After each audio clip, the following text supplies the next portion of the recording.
You can measure the size of an elephant.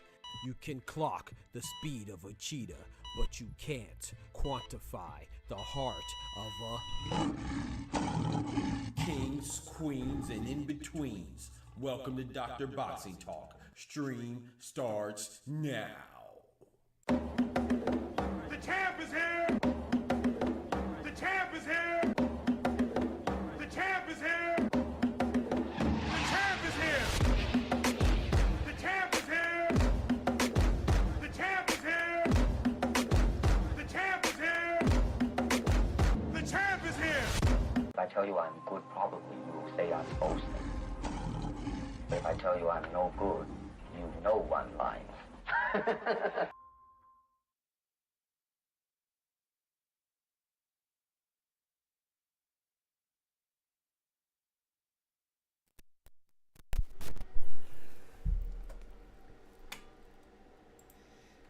Why you cuffing all them licks? Them is not your joints. You supposed to look out for your bros. You don't get cool points. That's a fact. You supposed to look out for your bros. You don't get cool points. Yo, yo, yo. Good, great, grand morning to y'all, man. What's going on? Y'all know what time it is. The doctor's in the house. You supposed to look out for your bros. You don't get cool points. So let's hit this roll call real quick, man. We got my boy Ty in the building. Good morning, my brother.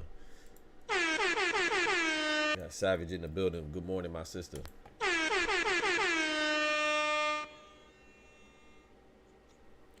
Them is not your joints. You supposed to look out for your bros. You don't get cool points. Supposed to look out for your bros. You don't get bull points. All right, let's get right, man. Let's get right, man. We have some things to talk about today, but before we talk about it, you know we gotta thank the Most High. So let's do it right now. Please bow your heads and close your eyes. Let's get to it. Thank you, Lord, for this day that we're receiving. Thank you, Lord, for all the gifts that you will bestow upon us today. Whether it's having food in our stomach, whether it's having a safe trip to work, whether it's having a good day at work, whether it's just relaxing at home or spending time with our family or our friends or alone, or you know, even the bad times we should thank you for. I know I do, because sometimes it's not that I want bad times, but I know that no matter what times I'm going through, you're going to bring me through. You're going to bring me through it on the other side. And I know a lot of times the bad times be so terrible that when I look back and I see I got through it, I know it was only because of you, Lord. So a lot of times it takes the bad times to bring us closer to you, unfortunately. But please let us be, aware enough to acknowledge you and talk to you and seek your guidance and counsel during the good times as well. And be just as be just as I guess forward with coming to you with our problems and our worries and our stresses, and thank you for our good times and our blessings, and the good times and the bad, Lord. And please forgive us for our transgressions towards ourselves, towards others, and particularly towards you. We just ask for your continued mercy, your continuous grace, and your continuous blessings from now and forever. In Jesus' name, amen. Amen, amen, amen. We got Mike in the building. Show me love when you could. All right, let's get right, man. I know I got my tea ready, man. We got my tea ready. So let's get right to it, man. So we have some things to talk about.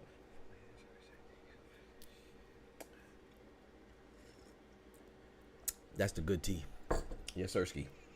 So first out the gate, man, I want to talk about Jose Rayo Valenzuela. Now, El Rayo, aka the Lightning, there's been some rumors about him potentially being on the March 1st card. And on the March 1st card, he is potentially going to fight Gary Antoine Russell. And I announced this the other day, but it's gaining more traction. So we're going to talk about it a little bit more in depth today. We got my boy Oscar in the building. Yo, I will say this, man. And you know me, I love good fights. I love good fights. But I also acknowledge the business side of boxing, and things have to make sense. And man, if Rayo's fighting Gary Antoine Russell, I ain't gonna lie, man, I love it. But if I'm Rayo, you stupid in him up. I ain't gonna lie. I will say this, but that's a dangerous fight, man. I'm gonna be honest. I think Tank is better than Gary Antoine Russell. I don't think anybody would argue that.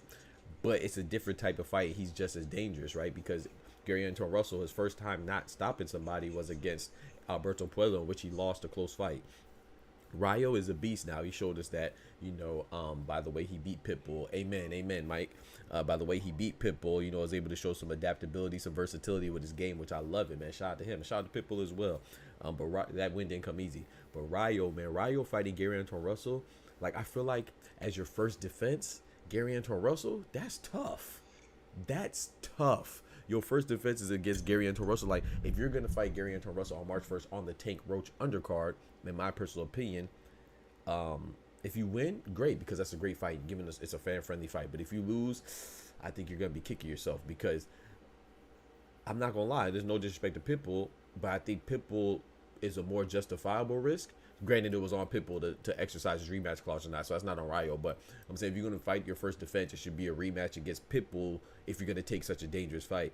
Or if you're going to take such a dangerous fight, you might as well go for the big bag against Tank. But he turned down the Tank fight, which rightfully so. That makes sense because it was too quick of a turnaround in the time frame in which Tank wanted. But now it got pushed back to March 1st. Maybe you should try to politic to get that Tank fight from Roach, but I don't think that's possible because they seem pretty concrete and definitive about fighting Roach, the Gervonta Tank Davis camp. They seem pretty stubborn in their ways, and I don't mind that, what I'm saying, because I'm kind of the same way, man. If once I try to do this, and then I move on to something else, don't come back trying to holler at me now. What I'm saying? That ship is already sailed. I'm saying? You might be able to get it on the back end. We spin the block later on, but you're going to get it on my time now because I already hollered at you and you turned it down. So if Lomachenko wanted, no, I already asked you. Rayo wanted, no, I already asked you. I already offered you. De Los Santos, we already offered you, bro. Now I'm with Roach. It is what it is, So I can understand that too, even though it might come to the detriment of a lot of boxing fans because not too many people are excited about Roach and Tank, but I know they're going to watch it because I'm going to watch it and they just be capping because look how much they talk about it. They talk about the people that quote unquote are so upset about it, they can't stop talking about it. You know what I'm saying? So that's so when people say somebody is they don't like somebody, it's like you're there's closet haters and there's closet lovers. They're closet lovers. In fact, they're infatuated because while you keep talking about a fight that's not happening and a fight that you're disappointed with, you talk about it more than the fights that are happening. You know what I'm saying? So that's crazy. But anyway, it would be on the Roach and Tank card, and I think that's a great fight, man. Shout out to Rayo. Big salute to him. Big salute to Gary Antoine Russell. If this is actually going to come into fruition, I think Rayo could beat Gary Antoine Russell, but I think Rayo could also lose to Gary Antoine Russell. I think it's a great fight. Gary Antoine Russell came off a controversial loss to Alberto Puello for his first loss. when I say controversial, I think the right person won, but I thought it could have went either way. I thought Gary Anton Russell could have possibly won that fight too, but I thought Alberto Puello won and should have won. I thought he did a little bit better work, and I thought Gary Anton Russell didn't really fight with a sense of urgency, and when he did, it was kind of sloppy urgency. But I think that's a very dangerous fight, and I salute both men, man. We're getting a lot of great fights, man. If this is true, David Morrell, David Benavidez, another great fight. Rayo and Gary Anton Russell, that's a great fight if it happens. You know what I'm saying? Dangerous fight. Shakur and Kid Austin, you know, that's another great fight. So I think it's a very dangerous fight, and I feel like if you're gonna take that type of danger, then it might as well be for something like a bag, which I think the bigger bag would be Pitbull, and obviously the biggest bag would be Tank Davis for that weight division that they're in. So, man, but hey, shout out to him. He ain't taking no breaks, and yeah, man, Gary Anton Russell and Rayo, that's a good fight. Both have high KO ratios, and I think somebody going to sleep. I don't know if I don't know if that's going to make it to the bell, but you never know. It could make it to the bell, but you know, I think that I don't know where I sit right now. I'm on the fence as far as who's the favorite. I'm gonna think about it some more. I think that like I said, Gary Anton Russell, he has that lineage. You know what I'm saying? He has a lineage of being a fighting family, coming from a fighting family. At Rayo, like I said, Rayo impressed me a lot with his last win against Pitbull. I don't really have a horse in this race. I like them both. I think either one wins will be good. Either one loses will be it'll hurt them a bit. You know what I'm saying? Because this will be Gary Anton Russell's second loss in a row, and then Rayo, it'll be his third loss, because he lost to Chris Colbert. He avenged it, and then he also lost to Edward De Los Santos, which I know he wanted to avenge. But yeah, I think that's a good fight on March 1st, man. If that's true, Russell Styles gonna make Rayo's night long. Yes, if he wins, he's a proven champ. If he loses, he lost to a good fighter. Yep, exactly.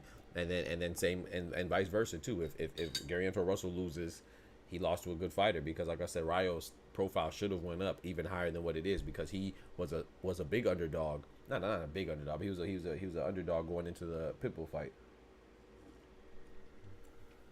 And I thought Pitbull would beat him, and I was wrong. Oh, this just in right now. Derek Chisora, so as we told you yesterday, Jarrell Big Baby Miller and Derek Ward Chisora was canceled. Derek Chisora will now be fighting Otto Wallen in Manchester in February. You know, instead of Jarrell Big Baby Miller. So that's not a bad fight. I'm not mad at that. I would prefer Derek Ward Chisora and Jarrell Big Baby Miller just for the build up alone. That would have been funny. But I'm not mad at that either. But yeah, man, Jose Rayo Valenzuela versus Gary Anton Russell on March 1st on the undercard of Tank versus Roach. I think that's just gonna substantiate the card even further, and I think that's a good fight, man. I think it's a good fight, man, and especially if it could be, you know, as a co-main. It's not even the main event. As a co-main, Rayo versus Gary Anton Russell is a good fight, man. I really like it. But also, I want to talk about the WBO rules, man. The WBO has just released some rules, and we have talked about this many times.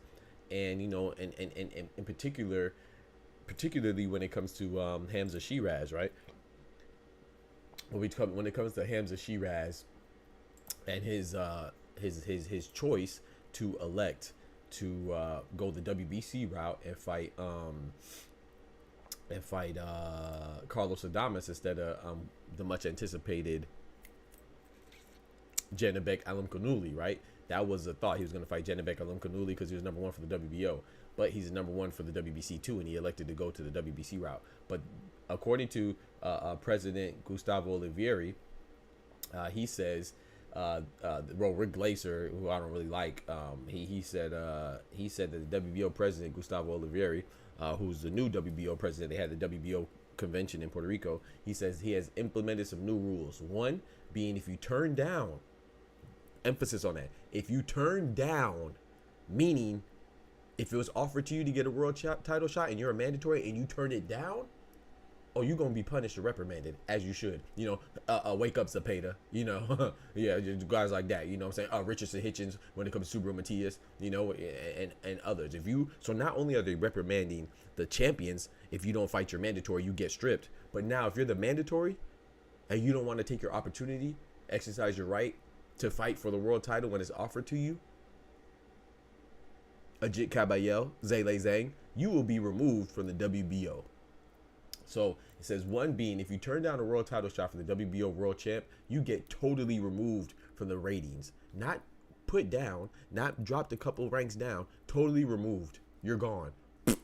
Deuces, you out of there. So it says Hamza Shiraz, he was the first turning down a Janabek title shot. Rightfully, Shiraz totally dropped from the ratings. Great rule, and that rule is for everyone, and I love it. Let's see if they're telling the truth. I mean, well, they're probably telling the truth, but let's see if it was updated yet. Boxing rankings. Let's see if Hamza Shiraz was updated, was removed from these rankings since he didn't fight Janabek. Oh my gosh. They quick with it, chat. Hamza Shiraz, just yesterday, he was #1 in WBC and #1 in WBO. You see, he gone. Gone like the girl in that movie with Ben Affleck. Gone, girl. Bye. Bye, Felicia. Bye, Felicia. I love it.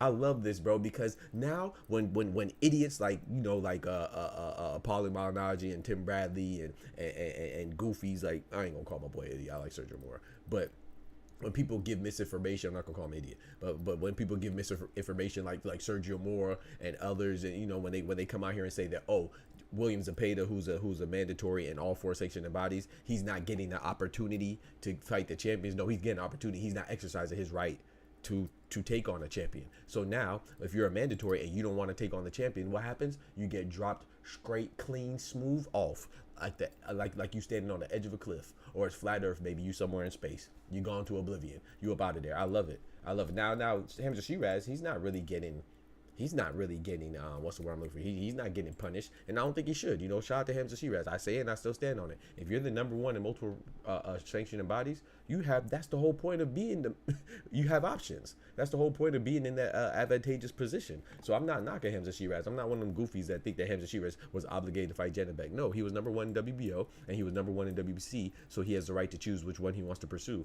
and he chose to pursue the WBC route, and that's to face the champion Carlos Adames. What's wrong with that? There's nothing wrong with that. However, as a repercussion of that decision, for every action there's a reaction, you know, sometimes equal and opposite. So now you're at the top of here, you're at the bottom of here, you know what I'm saying? So you're gone, bro. And I think that's how it should be, man. Give Denzel Bentley, Brad Pauls, whoever the heck that is, Sugar Shane Mosley Jr., give them an opportunity to go for Janabek, you know what I'm saying, or whoever the champion is. So I love it, man. I think that's awesome, and shout out to the WBO, man, particularly Gustavo Olivieri. I love that rule, man. I think that's how it should be, and I think every section of body should have that same rule. IBF did something similar, like I said, with Cody Crowley, you know, when he didn't want to fight Jerron Boots Ennis, and they gave him a grace period to go recover, and then when they thought the appropriate recovery time was provided, he didn't want to fight Jerron Boots Ennis, and they dropped him out the rankings. That's how it should be, man. Stop clogging up the freaking stop clogging up the rankings, man. Stop clogging up the tunnel, man. Get up out the way, man. If your ass ain't shit, and get off the pot. Questionnaire passed. Talk to him, Dub, my guy. Shout out to my boy Dub in the building. I'm in good morning. Let's get right, man. You had like a little test or protocol you had to follow today? Shout out to you, man. Good stuff, Dub. Let's go, man. My boy, you know what I'm saying, getting that promotion. Let's get it. That's what you're talking about? We got Smoochie in the building. Sound like she's choking in the chat. Yeah. Clear your throat. Get you some water. What's good, Smoochie? But yeah, I love the WBO new rules. You know what I'm saying? I love it. But however, I will say this. Isla in the building was good. I will say this about the WBO. I love the new rules. However, I will say this as well. It could be kind of dangerous because now, as long as they stick to it and they my bad, Smoochie. As long as they stick to it and they are fair to everybody, then I think it's good. You know what I'm saying? Treat everybody equally. However, if they start giving people more grace period, or they start following, you know what I'm saying? They're more lenient with others and more a stickler to the rules with others, then I think that has the potential to be bad. But, you know, and then I will also say this too, like if the mandatory for whatever reason isn't able to fight, you know, then to be removed. Like I said, I think that they will consider these things. You know, I don't think it'll just be a blind thing, but that's kind of what the IBF is doing, man. The IBF, you know, now they have even more rules now to abide by. It's like, man, all these rules, all these sanctioned bodies, is like, I think it's going to be even harder to have unifications now, because let's say like the mandatory doesn't fight and then the champion doesn't want to fight the mandatory. A lot of times they make exceptions for unifications. Let's be clear. But sometimes they don't either. Like obviously the Undisputed with Tyson Fury and Alexander Usyk, right? They made Usyk give up the belt because they wanted him to fight a freaking mandatory for the IBF in the interim of the rematch with the Undisputed heavyweight. Like that was stupid. You know what I'm saying? You got to know when to apply the rules and when to use common sense. And I think that the issue there with the WBO removing the mandatory is that you could potentially make an issue to where common sense won't prevail and all these rules, like I said, they're good if people abide by them and people adhere to them and people enforce them. But sometimes you got to know when to hold them, know when to fold them. And I think that it could potentially lead to an issue, but that's a potential, man. We talk about what is. I love it. I love this rule, man. If people don't want to fight, if people don't want to go for a world title, Dalton Smith, if you don't want to exercise your right to a world title, you know what I'm saying, you want to go back and fight Adam Azim after you beat a guy above him in Jose Zepeda, then yeah, maybe you should be removed from the rankings because you don't have aspirations to be great. And if you don't have aspirations to be great, get your ass up. Like I say, if you ain't shit, get off the pot. You know what I'm saying? Move about the way, man. So yeah, I love these new rules, man. But speaking of new rules, man, I love this rule too that just came out, man. There was a new rule. He said, hell nah, got son by Anpo during the hell nah, see ya. Got son, Anpo was about to smash your boy, Miss Ryan, hell nah, see ya. We about to talk about that. Exactly where I'm going with it. That's exactly where I'm going with it, man. So look at this, man. Check this out, bro. I love this right here, man. You know, my boy, what's it called? Hell nah, see. They finally standing on business, Moochie. Hell nah, see is crazy. But yeah, so we have some news from Oscar De La Hoya, right? So we had Ryan Garcia, you know, aka the black and Muslim hater, aka the I fake mental illness, aka the cheater. We do not let people who are on the juice discuss real athletes. That's all. It has been said that he was going to fight Anpo, right, in an exhibition in Japan. And Oscar De La Hoya said, hold on. Oscar De La Hoya said, hold on.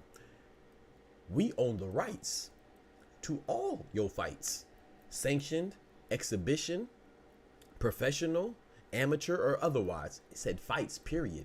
Not what type of fights. I don't care if you fighting Devin Haney or you're fighting a shark. In the Atlantic Ocean, you know what I'm saying? With your swimming pool size, with your salt in the swimming pool size ostarine. You see what I did there? You know, whether you find a shark in the ocean or with your swimming size pool, grain level ostarine. You know what I'm saying? You know, that's what you're talking about swimming. Yeah, it don't matter what you fighting. You not fighting unless I'm getting a piece of the pie. Now, I want to say this though. This is good. Well, I think it's good. You know, you gotta abide by the rules. So let's read it right now. You gotta abide by the rules. It is what it is. We got my boy Al Booger in the building. So it says, Golden Boy Promotions. This is from Oscar De La Hoya now. Golden Boy Promotions has exclusive rights to Ryan Garcia's fights. The organizers of this event have acknowledged as such and have agreed in writing that our sign off is needed, not expected, not wanted, not desired. Needed, necessary, necessity. It has to happen, he said, for this event to occur. As no such sign off has been given, as of today, there is no event with Ryan Garcia. You fucking idiot. Let's get right, man. I love this because, like, once again, he's trying to circumvent, he's trying to maneuver, try to waddle and wiggle his way out of his suspension and still do what he wants because he thinks he can do what he wants, and people are an apologist for him. No, there's rules for a reason. He signed this contract, but you know, people are mad at Oscar De La Hoya, say, oh, just let it happen. No, bro, there's rules. When you sign a contract, when you sign up for something as an adult, take some accountability and know what you're signing. And if there are rules, you should abide by them. But you know, people don't like when people don't think people have to follow rules, like having a clean system when you're going into a professionally sanctioned fight. You know, people don't think that you should not have PEDs in your system. But once again, Ryan Garcia is breaking rules, and once again, people are being an apologist for him. Once again, people are like, oh well, no, Oscar De La Hoya is wrong. How is Oscar De La Hoya wrong? You know what I'm saying? For enforcing his contract, he's protecting his assets and his ass. Pause. No, did he? So once again, you know, Ryan Garcia is just trying to wiggle his way around the rules, thinks he's above the rules, like most irresponsible, young, idiotic, brash, foolish adults. That's how they do. You know, they think that they're above the rules, they can do what they want, and when it's not, then they go cry about it, and then people come to their defense because they're also some punk pussy bitches that don't like to follow the rules either. No, follow the rules, bro. You know what I'm saying? So he thought he was having a fight in December. He even had a press conference, and Oscar De La Hoya said, "No, sir, you not fighting. You dumbass. you not fighting, bro. You not fighting, bro, unless I get my cut. Because you know that's what it's all about. So this just goes to show you that Oscar De La Hoya, the good thing is that he's you know, I mean, it's good for anybody to force the rules. That's what the contract is for. I don't care whether Ryan Garcia is fighting or not. I don't care. You know, I think it's making a mockery of the suspension if he's just go fight in a different way or on a different sanction. But you know, I really don't care if he fights. But Oscar De La Hoya, who I also don't think care what he does, but he wants his cut. Oscar always wants his money, his moolah, his green, his broccoli, his cheese, his cheddar, his biscuits. You know, he always wants his money. So I think this is indicative of him showing Ryan Garcia that, hey, bro, I'm not loyal to you. I don't have your back against Devin Haney or this lawsuit or nothing like that. The only reason why I'm protecting you and standing up for you is because you're my fighter. And as my fighter, that means that I have the rights to all your fights. That's why you're my fighter. So whether you fight in Japan or you fight in the Galapagos Islands or you fight in Jamaica or you fight in Canada, that's me there, bro. That's my percentage right there, bro. So, you know, it just shows that Oscar De La Hoya is not friends with Ryan Garcia. So him coming out and standing up for Ryan Garcia is not genuine. It's actually disingenuous, because if it was really his friend, then he would let his friend go make money, you know what I'm saying, outside of his suspension, because he know his friend can't make money in a sanctioning fight right now because he's suspended. So you would let your friend go make money elsewhere in Japan in an exhibition, right? If they were friends, I'm just saying. So he's not really his friends, and this goes to show you that if it was Devin Haney that cheated Ryan Garcia and Devin Haney won, then he would be all on Devin Haney's head top, litigation and all, suing and all, lawsuit and all. It's just that, you know, the guy that cheated is his fighter. So just, like, stop thinking that when people come out and defend certain people, they're defending their assets, not their relationships. But I love it, though, because they really had a press conference and everything. My guy Al Booger in the building. They really had a press conference and everything, bro. You can't talk to people any way and not be reprimanded, bro. You got to be held accountable. And anybody who doesn't like accountability as an adult, it makes me question. You might be an adult by your human age and your growth, but you're not an adult mentally. That's where it's important. Just have some accountability, man. You know, I try to do that all the time, you know, no matter what situation I'm going through, whether good or bad. I love it, man. He shuts down the clown. You see people out there mad. Yeah, people out there mad. The man cut off his comments. Oscar De La Hoya was getting so much hate, he cut off his comments on that post. Can't take the heat, buddy. You know, he cut off the comments. You can't even leave a comment on the post. That's tough. Unless he at you personally. That's crazy, man. Brother can't take the heat, man. That thing hot. That thing hot, man. Somebody talking about they canceled their trip to Japan. Shut your dumb ass up. You wasn't going nowhere. But yeah, it is only Wednesday. He said, "Ty, go to boy chain." Oh, then it's only Wednesday. I'm telling you, bro. So yeah, I think that's I think, you know, people who I mean, I don't know. I guess some people are disappointed in regards to it. Like, I don't watch exhibitions, so I wasn't gonna watch it anyway. I definitely you know, like I said, I don't watch exhibitions, so it doesn't really matter to me either way. But I do like it because, you know, I do think that you should take your punishment seriously, whether you're Conor Ben or whether you're Ryan Garcia. If you get punished, you should take, or even Amir Khan, who retired after he got suspended for serving 2 years. I mean, for cheating against Kell Brook with the same Austrian. He got 2 years in England because England actually cares about boxing as opposed to America. You know, no one argued or came and was trying to defend and saying free Amir Khan. He got 2 years. Like I said, he got banned so long that he chose to retire as opposed to serve his suspension. And you know, I firmly believe that Amir Khan, hey, I'm hearing he's trying to come back and fight Pacquiao. I still think that he should serve his should continue his suspension from the time that he retired and finish the time that he has left, because I think you should take your punishment, man.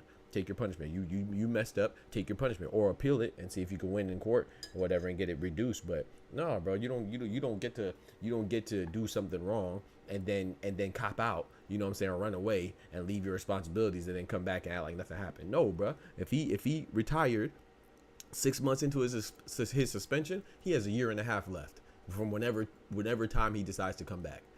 You know what I'm saying? So yeah, I think he should finish his suspension. Same with Ryan Garcia. I don't think he should be able to fight at all. You know what I'm saying? Exhibition or otherwise,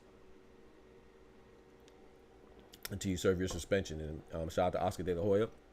By hook or by crook, it's not happening now. Now that doesn't mean that it's fully canceled, right? They could renegotiate a deal, change the terms where Oscar De La Hoya gets a cut, and boom, just like that, it's right back on.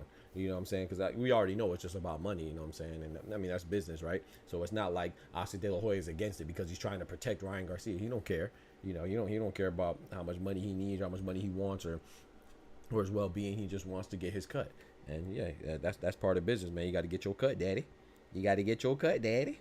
So yeah, man. So we'll see how that goes. We'll see if the fight just gets rescheduled or if they renegotiate the terms. Because if the fight gets back on, then you know that Ryan had to come up with that cheese, you know, and that cheddar, you know, to make that fight happen, and by way of giving Oscar De La Hoya some more money. But yeah, I just want to cover that. You know what I'm saying? The clown got shut down. You know what I'm saying? That's how it should be. But now let's talk about this Kid Austin and Shakur, man. Kid Austin and Shakur seems like it's a pretty much done deal, man. It seems like it's a pretty much done deal, man. We had Eddie Hearn talk about he offered them a massive offer. You know, I don't trust Eddie Hearn and his adjectives that he used to describe the size of the money that he's offering to the other fighters. Because every time he makes an offer, it's a massive, huge, large, big, and any other synonym word that's synonymous with enormous. You know, every time he makes an offer, it's a large lump sum of money. So I don't believe it every time because everybody's not turning it down. But I do believe that it was sufficient for Kid Austin. And it seems like the fight's happening. You know, he had some interviews. You know, Floyd Kid Austin Schofield Sr. is making his rounds. And yeah, man, I think this fight is going down February 22nd. And bro, that's a good fight, man. That's a good fight. Damn, poor kid. He doesn't stand a chance. Yeah, I'm not gonna lie. I don't think I don't want a gargantuan. There you go. Any word that's synonymous with big and bigly and huge and hugely. You know, anything that's synonymous with that. Yeah. So. Yeah, I think colossal, right? Yeah, so I think this is a great fight, and I don't want to say poor kid, because this is what he wanted. You know, sometimes you ask for something and you get what you want, and this is his opportunity, right? Smoochie, like, shout out to Kid Austin. Like, like, I don't think he really has more than a puncher's chance either, but according to him, he's done very well against Shakur Stevenson in private, you know what I'm saying, in sparring sessions. And once you come out and say these things, you bring it to light, then, well, we need you to perform and show us what you're talking about. You know what I'm saying? So bring that sparring session to light, to the forefront. And you talk about people. I will say this. I never heard Kid Austin say that they were scared. I never heard him say that Gervonta or Shakur or any of those guys are scared of him. He did say something about like close to that in regards to Zepeda, but he never said the other guys are scared of him. But he said they don't want to fight because they know what happened. They know that he performs well against them. So now you're gonna get what you want, and I salute him, man. You get what you asked for, and that's what he wanted. He said, thank God, God is good, and God is always good, you know, all the time.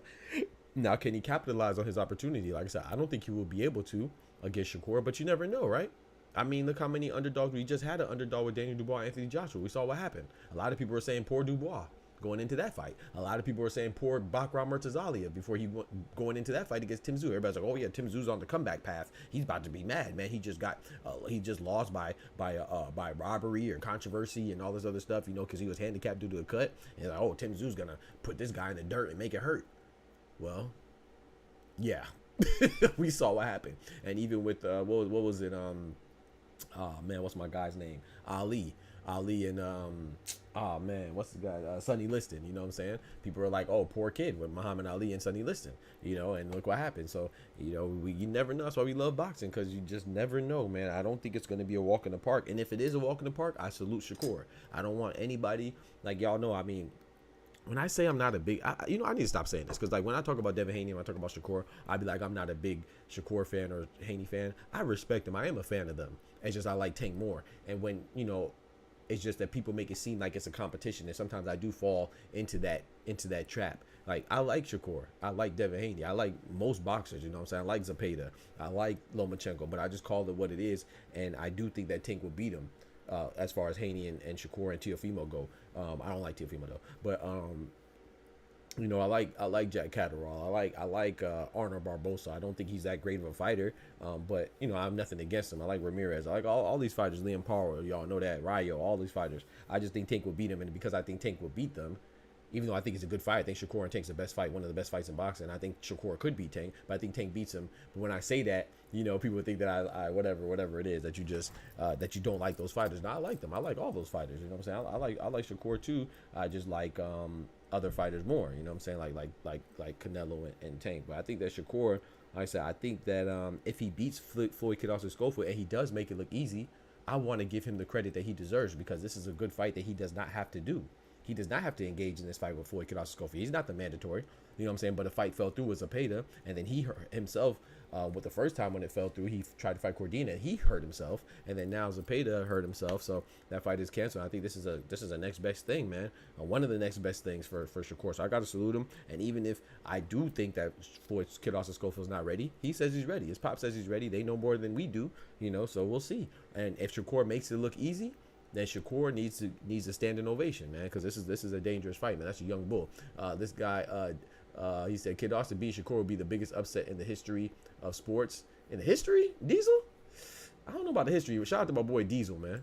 I don't know about that. It'll be a big upset, but the history of sports, not just boxing, nah, I can't go for that, man. There's a lot of upsets, man. There's a lot of upsets across basketball, football, hell, hockey.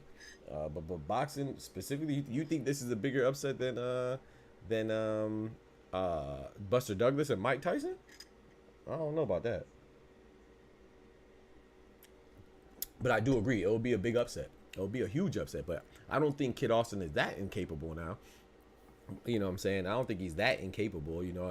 And as much as I think Shakur is the top two at 135, I think it's him and Tank. I think Lomachenko's number 3. I used to think Zepeda was number 3, but the way Zepeda acting, I got to go with Lomachenko number 3, even though he's contemplating retirement. Yeah, I can't say this is even close. This might not even be the biggest upset this year. You know, Liam Paro and Subra Matias might be bigger than that. Kid Austin a dangerous fighter in your opinion? Is he a dangerous fighter? I think the fact that he's young and strong, and according to the sparring stories that they say, yeah, I think he's a dangerous fighter. Absolutely. Do I think that he is at the top of his class? No. And I think you have to be at the top of your class to compete with Shakur, Tank, Lomachenko. You have to be at the top to compete with those guys, right? So no, I don't think he's dangerous as far as being at the top, but he's young. He's 22 years old or 21. He's young, bro. He's dangerous. You know what I'm saying? So I mean, what's his name got his first title? How old was Mike Tyson when he got his first title? 21, right? Not saying he's Mike Tyson, but we don't know until we know. But I can't even say, like, you got to understand that Shakur is considered great. He's an elite. He's not considered a boogeyman that people are scared of. He's considered great and elite because of the way his fights will be boring, and he'll nullify what you're doing, right? But he's not considered a boogeyman. Like Subra Matias was considered the boogeyman in the 140-pound division, which I thought was an inaccurate assessment. I'm gonna be honest. You know, I had Liam Paro beating Subra Matias, but you know, nobody knew Liam Paro. You know, unless you're really an avid watcher and consumer of boxing. You know, a pugilist enthusiast, a boxing purist. You didn't really know Liam Paro. Liam Paro was relatively unknown from Australia, going into the backyard of Subra Matias in Puerto Rico and beating him, the boogeyman. No, I don't even think that'd be bigger than that, to be honest. But yeah, I think he is. I think he is, bro. I wouldn't say it's the biggest. I do think it's a big upset. I'm not disagreeing with you as far as it being an upset, but the biggest upset in I don't think it's the biggest upset in boxing this year, to be honest. Because to be fair, like, I don't even think Shakur has that profile to be the biggest. Like, correct me if I'm wrong, chat. Like, Zepeda belongs on the Mick list. Facts. Correct me if I'm wrong, chat. Like, do you think that Zepeda? Sometimes we got to understand that. Not Zepeda, Shakur. Sometimes we got to understand how much we watch boxing. No disrespect to Shakur, but he's a big name. He's one of the bigger names, but he's not so big that him losing, I don't even think he has that profile, you know what I'm saying, to even be considered one of the biggest upsets. But you could be right, though. Maybe I'm tripping. You know, maybe I'm tripping.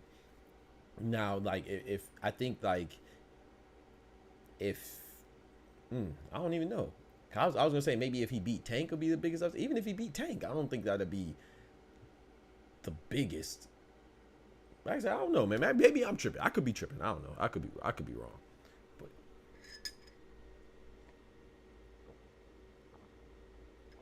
ready to squabble my coworkers for my food. It's a 20v1, and I'm not. Hell nah. I see him called Oscar. Yeah. Maybe he did. Maybe he called Oscar. Oh, I'm asleep, man. But yeah, maybe that fight will go on. But yeah, if Kid Austin does pull it off, that would be a hell of an upset. And I think I did say this too. If Floyd Kid Austin Schofield beats him, he has to be considered as being close to being in the pound for pound. Not necessarily in it. You know what I'm saying? Shout out to Ty, he got me together. But I think that he'll be close, like maybe like 12 or 11, right outside of the top 10. You know, But I do think that Kid Austin, if Kid Austin wins, man, that'd be crazy. Anpo was ready on the play. You think Anpo was gonna beat Garcia? You think that's why he stepped in? That's a good point too. That's a good point. That's a good point, Dub. You think Anpo was gonna put them paws on him, and Oscar was like, "Oh no, if he loses an exhibition, he's gonna drop his stock." That could be it too. I ain't even think about that angle, but I don't think Anpo would beat Ryan Garcia. You know, as much as I don't like him, he's still a good fighter. Like I said, he's not a great fighter. You know, people be over exaggerating how good he is.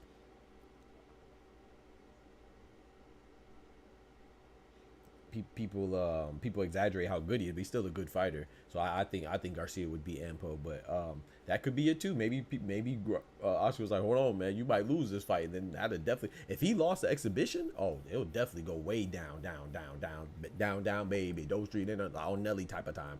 You know what I'm saying? Yo, shout out to my boy Tech Dumb Dad, man, re-ing up with the big membership, dropping that bread, that cheese, that butter.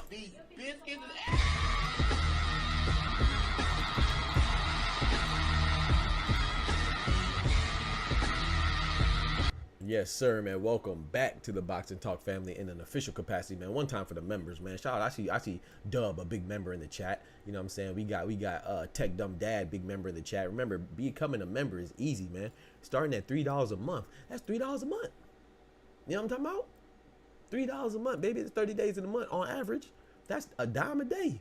You know what I'm saying? Help the channel keep going and growing. You feel me? Shout out to my boy Tech Dumb Dad, man. Read up as a Lion Gang general. You know what I'm saying? Big salute, General. He said, salute, Doc and chat. It has been too long, but I'm back to my normal schedule and can finally catch these lives. Man, I appreciate you, bro. I hope everything's going good for you, man. I threw up some prayers when you requested it in regards to the inclemency in Oklahoma, man. So I hope everything's getting better. Obviously, you're here, so I think things have gotten better and the danger has pretty much subsided, man. So shout out to you, Tech. I appreciate you joining back, man. My guy coming through with the re-up like a boss.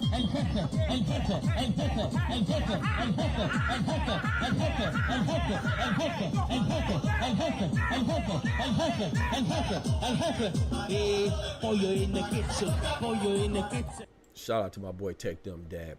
Yo, we got Smoochie in the building showing her Boxing Talk family chest emblem. You know what I'm saying? Big warrior gang Smoochie in the building. Shout out to Smoochie dropping that bread, that cheese, that butter. You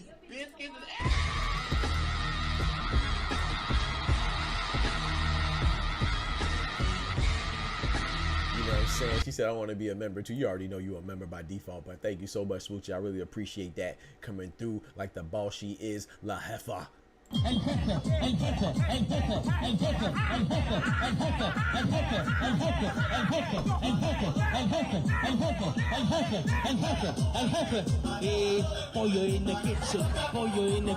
Shout out to Smoochie in the building, man. One time for the ladies. He said, I want to be a...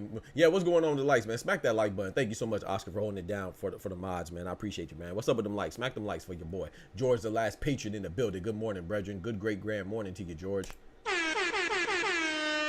God bless you, brother. Shout out to Smoochie, though, man. Big member. Let's get right, man. You know, and I say La Jefa, just for those that don't know.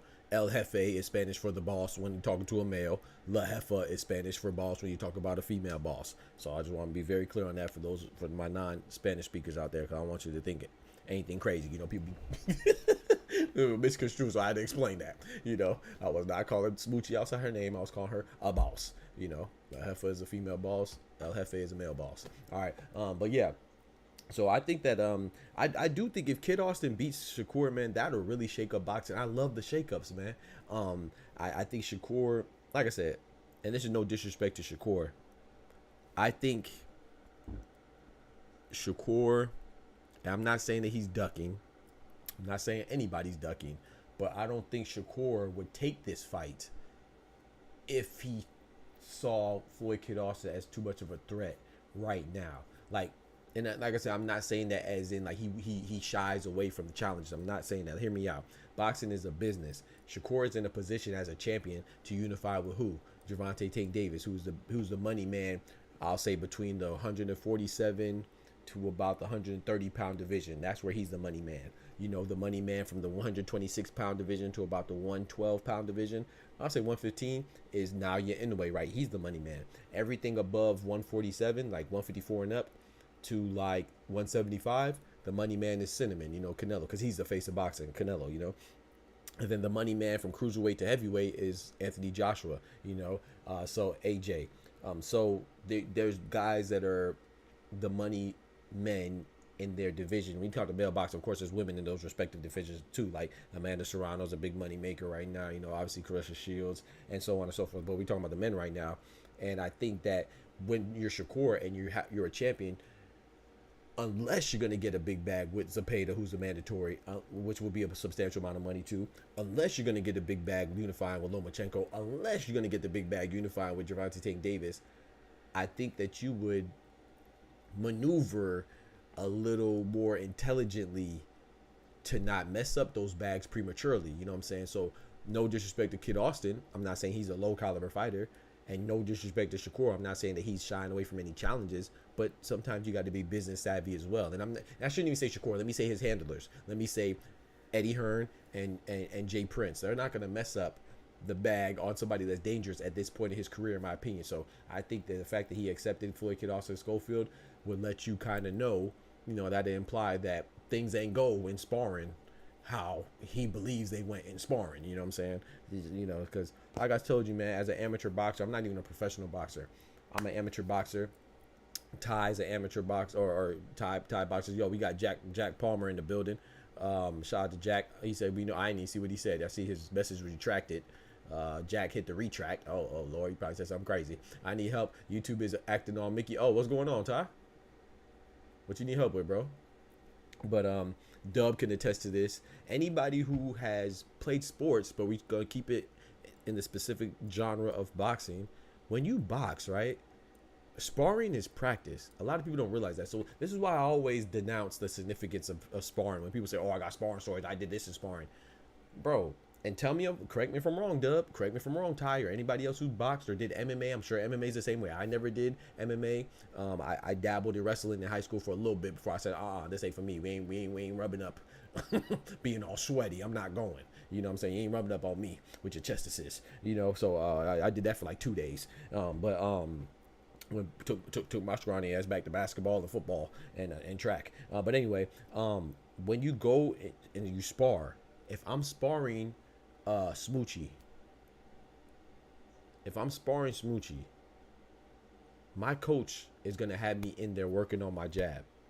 He might tell me, "Hey, Doc, nothing but jabs this round. Don't throw nothing but jabs." He might even add some further specificity and say, "Just do a jab after stepping twice. Work on your jab off your back foot." He might say, "Come forward and jab." He may tell me, "Work on my defense. Throw a minimum of punches just to keep him up off you." He might say, "Oh, go back to the ropes and work on your rope defense. Work on your clinching. Work on your 1-2s. Work on your straight right hand. Work on throwing the hook off the jab. Your 3-1s. You know what I'm saying? Your 1-3s. Work on that. Work on your body work this time." He might tell me this, and Smoochie don't know. Smoochie just think I'm going in there boxing. Because if she knew what I'm doing, it defeats the purpose. Because if she knows what I'm doing, I'm trying to work on, then she might go harder, or she might go lighter, and she might anticipate what I'm doing. So I know what I'm doing, or how I'm handicapped, or what I'm not supposed to be doing, and I'm following the game plan from my trainer. So I remember one time I went to go spar this professional fighter in another gym, and my coach got mad at me. He said, "No, don't you ever go to a gym without." I'm not saying he didn't say like a little boy. I mean, I was younger, but he wasn't saying like a little boy to little boy me. He's like, without my consent or without my knowledge, because sometimes people will put you in situations that I could protect you from and try to take advantage of your willingness just to fight. You know what I'm saying? And you know, I thought about it. It made a good point. But sometimes I'll go to a gym with no direction, and then you just fighting. But I will say 9 times out of 10 that I'm sparring, I'm in there with some type of direction. I'm not just going in there full throttle and just fighting. That's not how sparring goes. Sparring is like practice. Like I said, you can make a analogy with basketball. If you go to a basketball practice, you think it's just LeBron and AD and Dalton Connect and Austin Reeves and D'Angelo Russell. They're just playing basketball up and down the court like they're in the YMCA. like they're at the park. No, they're running plays. They're running certain plays out of certain sets, or whether it's an inbound play from the corner, whether it's an inbound play from full court or half court, or sometimes they might do 3-on-3 drills, or sometimes they might, you know what I'm saying, do run off screen plays. Bro, like you are playing with the direction. That's the whole point of practice. You're practicing something. That's what sparring is in boxing, is practice. So if you think that all these sparring stories mean something, you don't know. Maybe Kid Austin did get the best of Shakur Stevenson in sparring. Maybe Shakur was only using his left hand. You know what I'm saying? Maybe Shakur was working on his footwork, so he's throwing a minimal amount of punches back. What if he was working on his upper torso movement? You don't know, bro. We don't know. We only know what people tell us. That's why I don't ever put no. But not a lot of people know that. You know what I'm saying? And no disrespect, I don't think it's a casual thing. I just think it's a lack of athletics thing. Like, some people just never play sports in their life, so they think that when every time LeBron picks up a basketball, he's going full throttle, or every time Steph Curry picks up a basketball, he's only shooting from half court. No, he works on floaters too. He works on dribbling too. Like, I don't know, man. He said, dang, I'm a goofy. What Ty said? I can't renew membership. I ain't even noticed my glove was missing. Dang, Ty, you not invited, members only. Ty, you can't sit with us. That's crazy. Dang, I'm a goofy. As sparring can be fighting without the charges, though, Doc. He said hard sparring can be fighting without the charges, though. What you mean? The hard sparring can be fighting without the charges, though. I'm not sure what you meant. What you mean by that? Can you explain, Dub? Shakur should not be testing that hand against a pressure fighter that could crack either. Yeah, I think he should get a tune-up. I think it would behoove Shakur to get a tune-up. But, you know, hey, it is what it is. I thought he should get a tune-up against Zepeda before fighting Zepeda too. But, you know, hey, it is what it is, man. He knows his body better than I do. I think Shakur beats him pretty easily, but he will be using that hand often for the pressure. Yep. Schofield ain't ready for Shakur. He is too green and defensively responsible. Yeah, I agree. I think he's too green as well, but you never know, man. Yeah, I like it, man. Didn't Gary just come off of L? Yep, he came off of Alberto Puello. How you get a shot at Rayo? Like, this boxing stuff is so foul. The Russells don't deserve no title shot, in my opinion. I agree. That's a fair assessment too, Era. I think that you have a good point, but we see it before, right? You know, it's boxing, man. Sometimes boxing follows rules, and sometimes boxing, especially American boxing, we don't care about rules, right? We don't care about PEDs. We don't care about coming off of a loss. We don't care about coming off a long layoff or sabbatical. We don't care about stuff like that. We just care about when we like a certain fighter. We don't care what they do. Everything they do is right, or, you know what I'm saying, nothing they do is wrong. And the fighter that we don't like, everything they do is wrong, and nothing they do is right. But no, you're right. Why does he get a title shot? But I mean, didn't we just see the same thing happen with Tim Tszyu? Era? Am I tripping? Didn't Tim Tszyu come off a loss to Sebastian Fundora? His next fight was Bakram Murtazali. Now he got slaughtered again, so people don't notice that.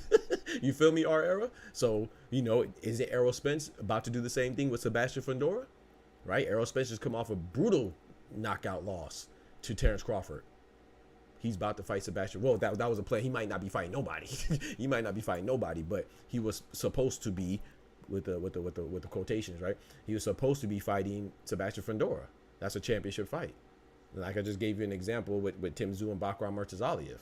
Tim Tszyu just lost it, and so now Gary Antoine Russell, he just came off a loss to Alberto Puello, and he's getting a title shot against Rayo. Possibly. It's not anything definitive yet. But don't say we in this here chat care. Talk to him, which is the best excuse for. But yeah, you're right. We care. Only few of us care. I'm talking about we as a whole, as an American boxing society as a whole. We don't care. But you're right. We care because we watch boxing. Some people, I don't know what they do. Which is the best excuse for banned substance? Gas station, Viagra, Clenbuterol steaks, Carefoot pork, or Flonase Roy's. I don't think any excuse, like I said, with the steroids, you know, you are responsible for what's in your body. But I see you said two people, right? Well, one person I'll speak on that you named. But I'll also, I'm putting Alicia Baumgartner in the Viagra part, even though it wasn't her. It was the dude, Honey Pat, whatever he was on. That was her excuse. It was a sexual related excuse for the PEDs, right? Alicia Baumgartner and Canelo, they have to be respected for going to court and winning their appeal. Now, it doesn't mean it did not exonerate them or excuse them from having it in their system, but it showed that it showed intent or lack of intent to take it purposefully. And so I got to respect that differently. I do think mistakes can happen, but I also believe a due process, and a due process shows like Conor Ben and like Ryan Garcia, you know, who opted out of the due process. You know, he's a settlement. Having a settlement is not an admission of guilt, but a damn sure ain't an admission of innocence either. You know what I'm saying? Is you trying to take the lesser punishment because, in my opinion, like Caleb Plant said, like I said, if you were really that innocent, you would take it to court to prove that, like Canelo and like Alicia Bumgarner did. You know, if you were innocent of intentional intake and it was indeed just cross contamination, which obviously he had said so many. He blamed Scooter, Neutral Bio, Ashwell Ghani, blamed everything. So he's just like a little kid trying to look for an excuse. But anyway, I don't think anything's a good excuse because as an adult, part of adulting is having accountability. And if you know you're rich, you have your team, right? You have your strength and conditioning coach who should be checking your supplements. You have your dietitian who should be checking what your intake, and you have your own self amongst your trainer and other things to go test these things. You know what I'm saying? So I don't think there's any valid excuse, whether it's a gas station Viagra or clenbuterol steaks like my boy Cinnamon or whatever it is, or diet your girlfriend's tummy tea, flat tummy tea, whatever it is. From Oscar Valdez, I think said that. You know, mistakes happen. No one's perfect, but I don't think there's anything that's an appropriate excuse. So I don't think any of those are good excuses. Paid sparring your trainer or you are usually notified and told what looks are needed to be simulated or shown for work during camp. Or that, talk to him, Ty. Let me read that again. Look. Ty is he be sparring. He be going to camps, and I ain't gonna disclose who. I'll let him do that. You know, we ain't doing no snitching around here. You know what I'm saying? We ain't doing no snitching. All right, I'm putting cases on all you bitches. No snitching. But I will say, I'm gonna repeat what Ty said. He just confirmed what I said as an amateur boxer. He said, paid sparring your trainer or you are usually notified and told what looks are needed. Yeah. To be simulated or shown for work during camp. Yeah. Or that particular training session. Yeah. Meaning they train with a purpose. They spar with a purpose. You practice with a purpose. So that's why I never put too much stock in sparring. Like I said, I was just an amateur boxer. I was nowhere near a world class level, and let alone a pro. You know what I'm saying? I was nowhere near a pro, let alone a world class athlete. So I'm not gonna act like I know I do what they do. But I have been in the gym with Tavares Thundercloud, who was a light heavyweight champion, and every time he sparred, every time I sparred, for the most part, like I said, nine times out of 10, and I'm probably being generous, it was probably more than 9 times out of 10, maybe like 9.5 out of 10 times out of 10. I had a direction. I had something that I was working on, something that I had to show, you know what I'm saying? Whether it was upper body movement, working on my defense, working on my evasion, working on my footwork, working on my 1-2s, working on my 1-2-3s, whatever I'm working on something. There's very few times I'm in there just fighting the other guy. So that's why I don't put too much stock in sparring, because I don't know what Shakur was working on when he lost that sparring session. I don't know what Tank was working on when Frank Martin got with him, you know what I'm saying, in sparring. You know what I'm saying? I don't know, even Teofimo. I don't know what Teofimo was doing when he got smacked up twice by Rayo Valenzuela. I don't know. You know what I'm saying? I know the stories. I know Rayo put them paws on him, but I don't know what he was working on. You know, I don't think he was working on anything, but I don't know. If they keep this PED mess up, boxers should be subject to mandatory Wonder Bread and water. I'm telling you. Yeah, you're right. But Russell is nobody special, fighting an easy overhype. I don't know if he's overhyped. I think I don't know. I like Gary and Toro, so I think that they're pretty good. I don't think that they're the best. So if people think they're the best, yeah, I would say they're overhyped from that regard. But I think Gary and Toro, 100% KO ratio up until he lost to Alberto Puello. Now, if you don't think Alberto Puello's good, then I can understand where you're coming from. You're saying that he's not that good because he lost to Alberto Puello. But I think Alberto Puello is good. I think he's a difficult fighter for anybody. He was another guy who had PED allegations, right? Alberto Puello. Bro, PEDs be running rampant, bro. But anyway, I do think that Alberto Puello, he's a rangy fighter, tall fighter. I think that I don't think there's any too much shame in losing that. I thought Gary and Russell, I think he should have won, like, just going off their profiles. But watching that fight, I thought the right person won. I thought Alberto Puello won. So, but I don't think that. I think if they fought again, maybe I'm foolish, but I would think Gary Anton Russell would change something and win. But I don't think there's any shame losing to Alberto Puello. I think he's a good fighter. But if you don't think he's a good fighter and he lost and since Gary Anton Russell lost him, I can see why you think he's overhyped. I just disagree. I just saw Boots yesterday. It's on my IG. The pictures of Cool Boy. It's on my YouTube live, and I would like to if you would like to take a look and subscribe for more content of Boxing Philly. Hey, that's what's up, man. Our Era Productions. You familiar with Ty?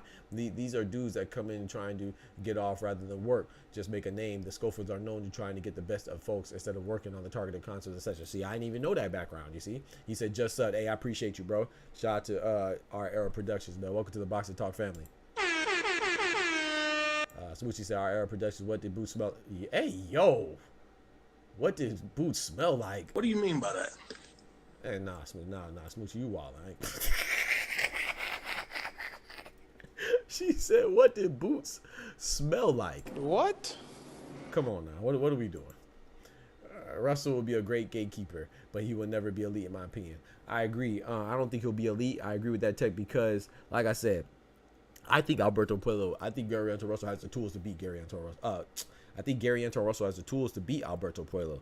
I just think that sometimes he reverts to his amateur background, and like even in that fight, like he just throws punches just to throw punches sometimes. I think, like, to me, Garcianto Russell shows signs of being elite. Like he shows great slipping, great evasiveness, great punching accuracy and precision and selection. But then sometimes, like against Alberto Puello, especially in the late rounds, he just starts throwing punches, like, and he starts getting hit. He's just throwing punches to score points like it's amateurs, you know what I'm saying? So but I do think he's a good fighter, though. I think he's a dangerous fight. I salute Rayo because I think this is a dangerous fight. You know what I'm saying? So shout out to Rayo. I think for your first defense, I don't understand why he's fighting Garcianto Russell. I'm in a similar boat of era. I just think that he's good. You know what I'm saying? I think Garcianto Russell's good, but I think Rayo's good too. I think it's a great fight.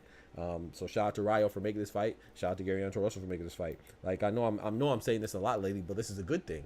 I've been saying that David Morrell and Dave Benavidez, that's a great fight for the fans, bro. They don't have to make that fight. They're both in the position to be next to fight Beterbiev or Bivol winner. You know what I'm saying? Because they're in, one's a regular champion, one's an interim champion. Joshua Buatsi's a mandatory, so they don't have to fight each other. But the fact that they're fighting each other right now, shout out to David Benavidez in particular, more so because he has a bigger name, and the fact that Dave Morrell signed and he accepted the challenge.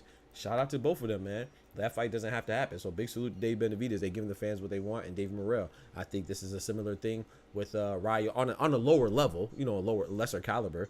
But Rayo fighting Garcianto Russell, unless he was forced into that situation. If he just willingly, voluntarily fought Garcianto Russell at this point, shout out to him, man. That's a dangerous fight, man. And shout out to what's the name too? Also, Floyd Kid Austin Shakur and Floyd Kid Austin Schofield. Shakur is there. The risk outweighs the reward against Floyd Kid Austin Schofield. I do think, like I've said it before. I think Kid Austin's too green. That's the exact term that I used when I dropped the video when it was announced. I said I think Kid Austin's too green. I think this is a fight that's happening too prematurely in regards to Floyd Kid Austin. But shout out to Shakur for taking it, because this is if he wins, they're just gonna say, oh, he was too green. Oh, he wasn't ready. You know, he's still a prospect, even though he's which I agree, he's a highly ranked prospect. Like he's ranked high, so from his ranking, he's a contender. But from his experience, I think he's a prospect. You know what I'm saying? And so if Shakur loses, oh, they're gonna kill him. His reputation is gone. He might not even be able to stay at 135 anymore. He might have to move up to 140. You know what I'm saying? Just to kind of get a clean slate. But if he wins, people are gonna be like, oh, he should have won. So I got to respect the guys that take fights where the risk greatly outshines the reward. And I think Shakur versus Kid Austin is an example of that. Just like I think Benavidez and Morrell is an example like that in part of Benavidez. How you know I dislike bull like that, Ty? What's your gripe away for it? Oh, y'all do know each other. RT Sco was annoying. Yeah, I can see how he's annoying. Russell has mental lapses. Yep, and don't have enough pop to keep a pressure fighter with the chin off of him. I agree. Kid Austin don't have a chance. Jack Palmer said he ain't got a chance. Oh no, I think he has a chance, but I do think, you know, I was, if I had to put a percentile on it, I would say 70-30, maybe 75-25 in favor of Shakur, but I think he definitely has a chance though. I think he has a better chance than Berlanga did against Cinnamon. You know what I'm saying? Because Berlanga, he just signed up and got that bang, bang, boom.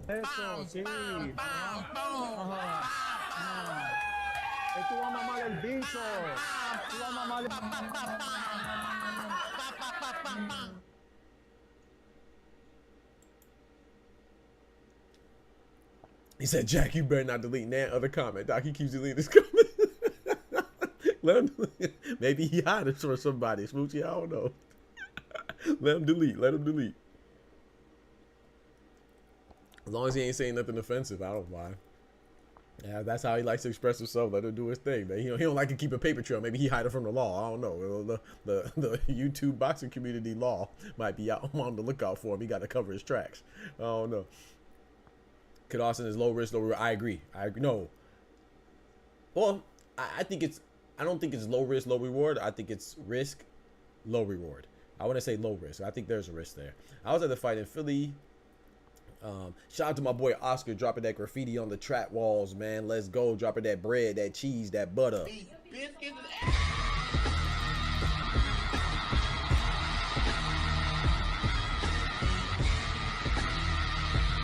Shout out to my boy Oscar, man, with the big $10, man. He said not a member, but we still support. Shout out to you, bro. Kid Austin, unnecessary risk. If Shakur wins, he gains nothing but test his hand. Right, I agree, Oscar. I agree. But test his hand is crazy. Yeah, that's a fact. I mean, yeah, it may be a strength too if Floyd Kid Austin Schofield could apply the pressure that we anticipate him to be able to do. Right. Shout out to you, Oscar. I appreciate it, man. You're not a member, man. You already know you're a member, man. You already know what it is, man. You my brother, my buddy, my pal, mi hermano. You know what time it is, man. Thank you so much, bro. I appreciate the love. He said, up that fight and not keeping his belt, just headed it over with no real desire to not lose. That Nello bam, bam, boom kills me every time. I don't see why what y'all see in Kid Austin. I don't know what we see, bro. I just don't think he's a pushover. I think you don't see nothing. I think we see something. I'm not saying don't misconstrue what people are saying now. I didn't say Kid Austin is great. You know, you're bestowing that assessment on my words. I literally said that I think Shakur should win, and I don't think he's ready for Shakur. However, I'm not going to discredit him as not a threat. I mean, he's number 2 or 3 in the WBC, and the let's see right now. He's like ranked high, right? I mean, we can't act like, you know, it's like he's very similar and comparable to Xander Zayas, right? Do I think Xander Zayas could beat Bakram Murtazaliev or Terrence Bud Crawford, who are champions at 154 right now? No, but if they fought, I'm not gonna just write him off. You know what I'm saying? Like, Floyd Schofield is ranked number 2 right now. Now, ranking's not everything, but Floyd Schofield is ranked number 2 in the WBA. You know what I'm saying? So I can't just say that he's nothing. Nah, man. I mean, he's undefeated. And let's look at his record right now. I think people forget this, man. Like, he's young, bro. Like I said, I'm not saying that. Like, I think Shakur Stevenson wins for sure. But look at this. I want to show you this real quick. I want to show you this. Maybe you also don't think that Xander Zayas is a good fighter, but I don't know. Like, I think that they're very comparable. Let me show you. Let's look at Xander Zayas. Let's look at look. Xander Zayas is 20-0, right? He's 22 years old. Floyd Kid Austin Schofield's 18-0, 22 years old. So Xander Zayas actually has 2 more fights. They both have 12 KOs. They're very similar, bro. Would you not say that Xander Zayas is a nice up-and-coming prospect? He's ranked highly as well. So I think that I can't write neither one of these young bulls off, man. If you fight them as a champion, they're dangerous, bro. Like, look at the rankings right here. Xander Zayas, if you can see this, is Floyd Schofield's number 2 in the WBA. Xander Zayas at 154. Sorry, it's 147. 154 in the WBO. 154 in the WBO. Xander Zayas is ranked. Well, he was ranked. Where's he at? Oh, this is 160. My bad.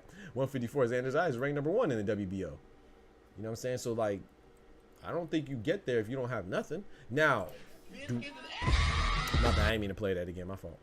But yeah, I'm not saying that they're great, but they're on the path to be great. You know what I'm saying? So yeah, they're on the path to be great, and I don't think we should knock them for that. But at least I'm not going to. Doc, can you assess Kid Austin's style? I might be missing some.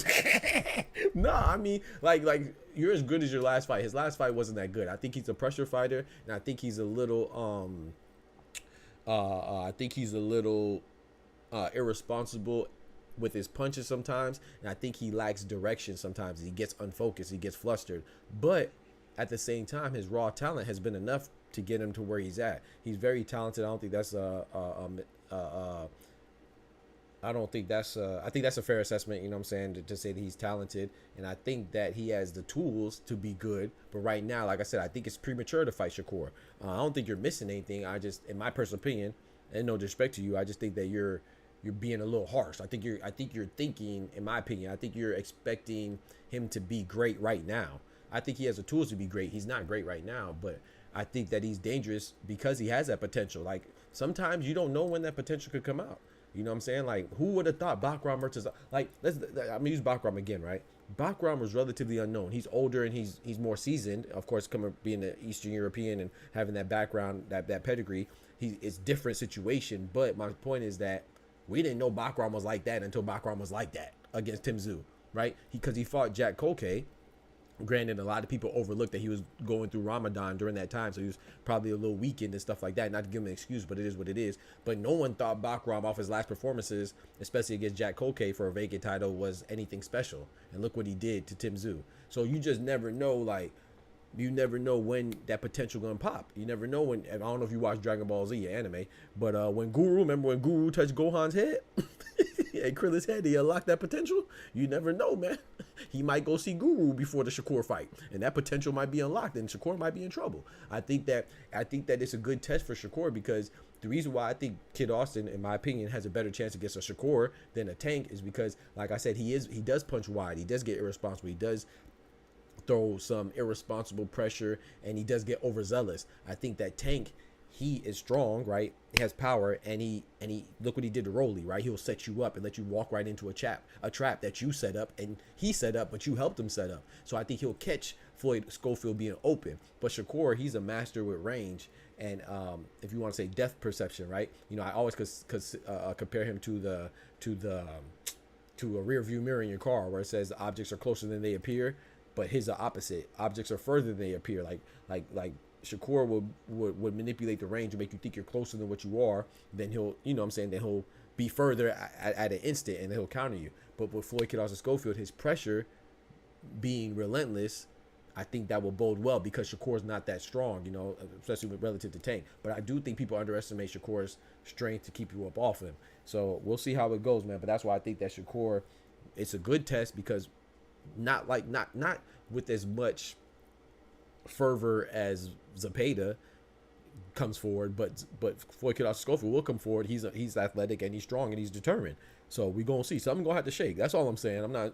I do agree with you. He's not great. I don't think he's great, but I do think that he is where a prospect should be. He said, my boy Oscar said he's in the court. Yes, sir. I got you. I'm pull you up, bro. Give me a second. Let me check out these messages. I like Errol versus Boots. If they could get a name in Philly, or Errol can't get Fundora. Yeah, I don't know what's going on with that, man.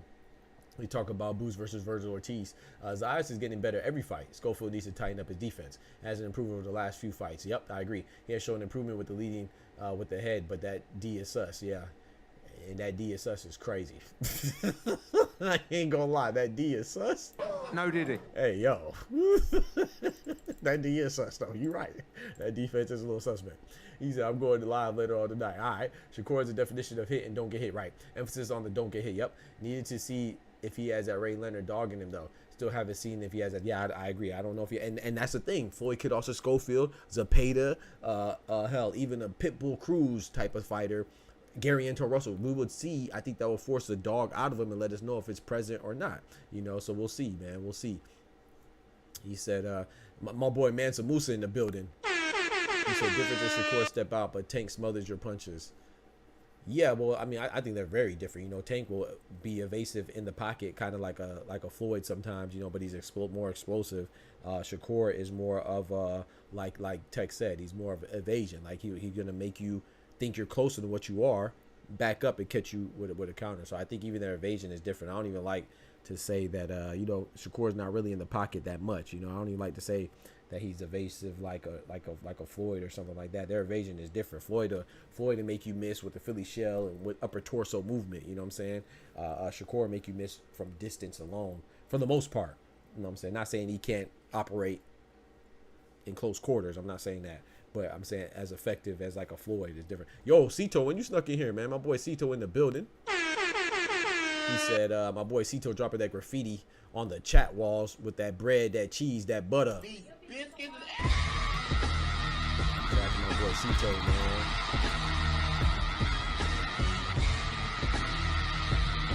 He said, why was 6 afraid of 7? Because 7, 8, 9. I'm asleep. I heard that one before. I like it, though. I like it, man. I like it. Speaking of Virgil Ortiz, why are people mad that Eddie Hearn wants Virgil Ortiz to go to 147 to fight Boots? I think that's good, because I want Boots to stay at 147. However, I don't think it's possible. I don't think it's feasible for Virgil Ortiz, because he struggles with weight habitually. But Virgil Ortiz is not a champion. Well, he might be an interim champion, but he's not a full champion. Boots is. So if anybody is going to capitulate, it would be Virgil Ortiz. Now, do I think the fight would be better at 154? Of course. But why are people acting like they don't understand why Eddie Hearn would want the fight at 147? It's because Boots is the champion at 147.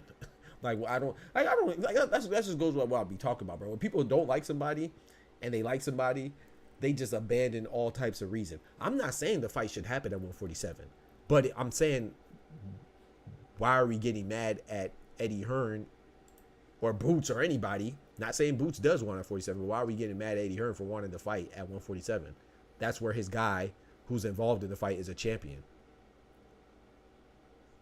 Like, what are we doing? I don't understand. But anyway, it says the IBF, we got another announcement, and I'm about to bring my boy Oscar up. He said the IBF have now officially ordered Martin Bakole versus Efe Ajagba as a final eliminator to determine the next mandatory challenger for Dane Dubois' IBF world title. We already announced this, but it's just been in a more official capacity, you know what I'm saying, by Michael Benson.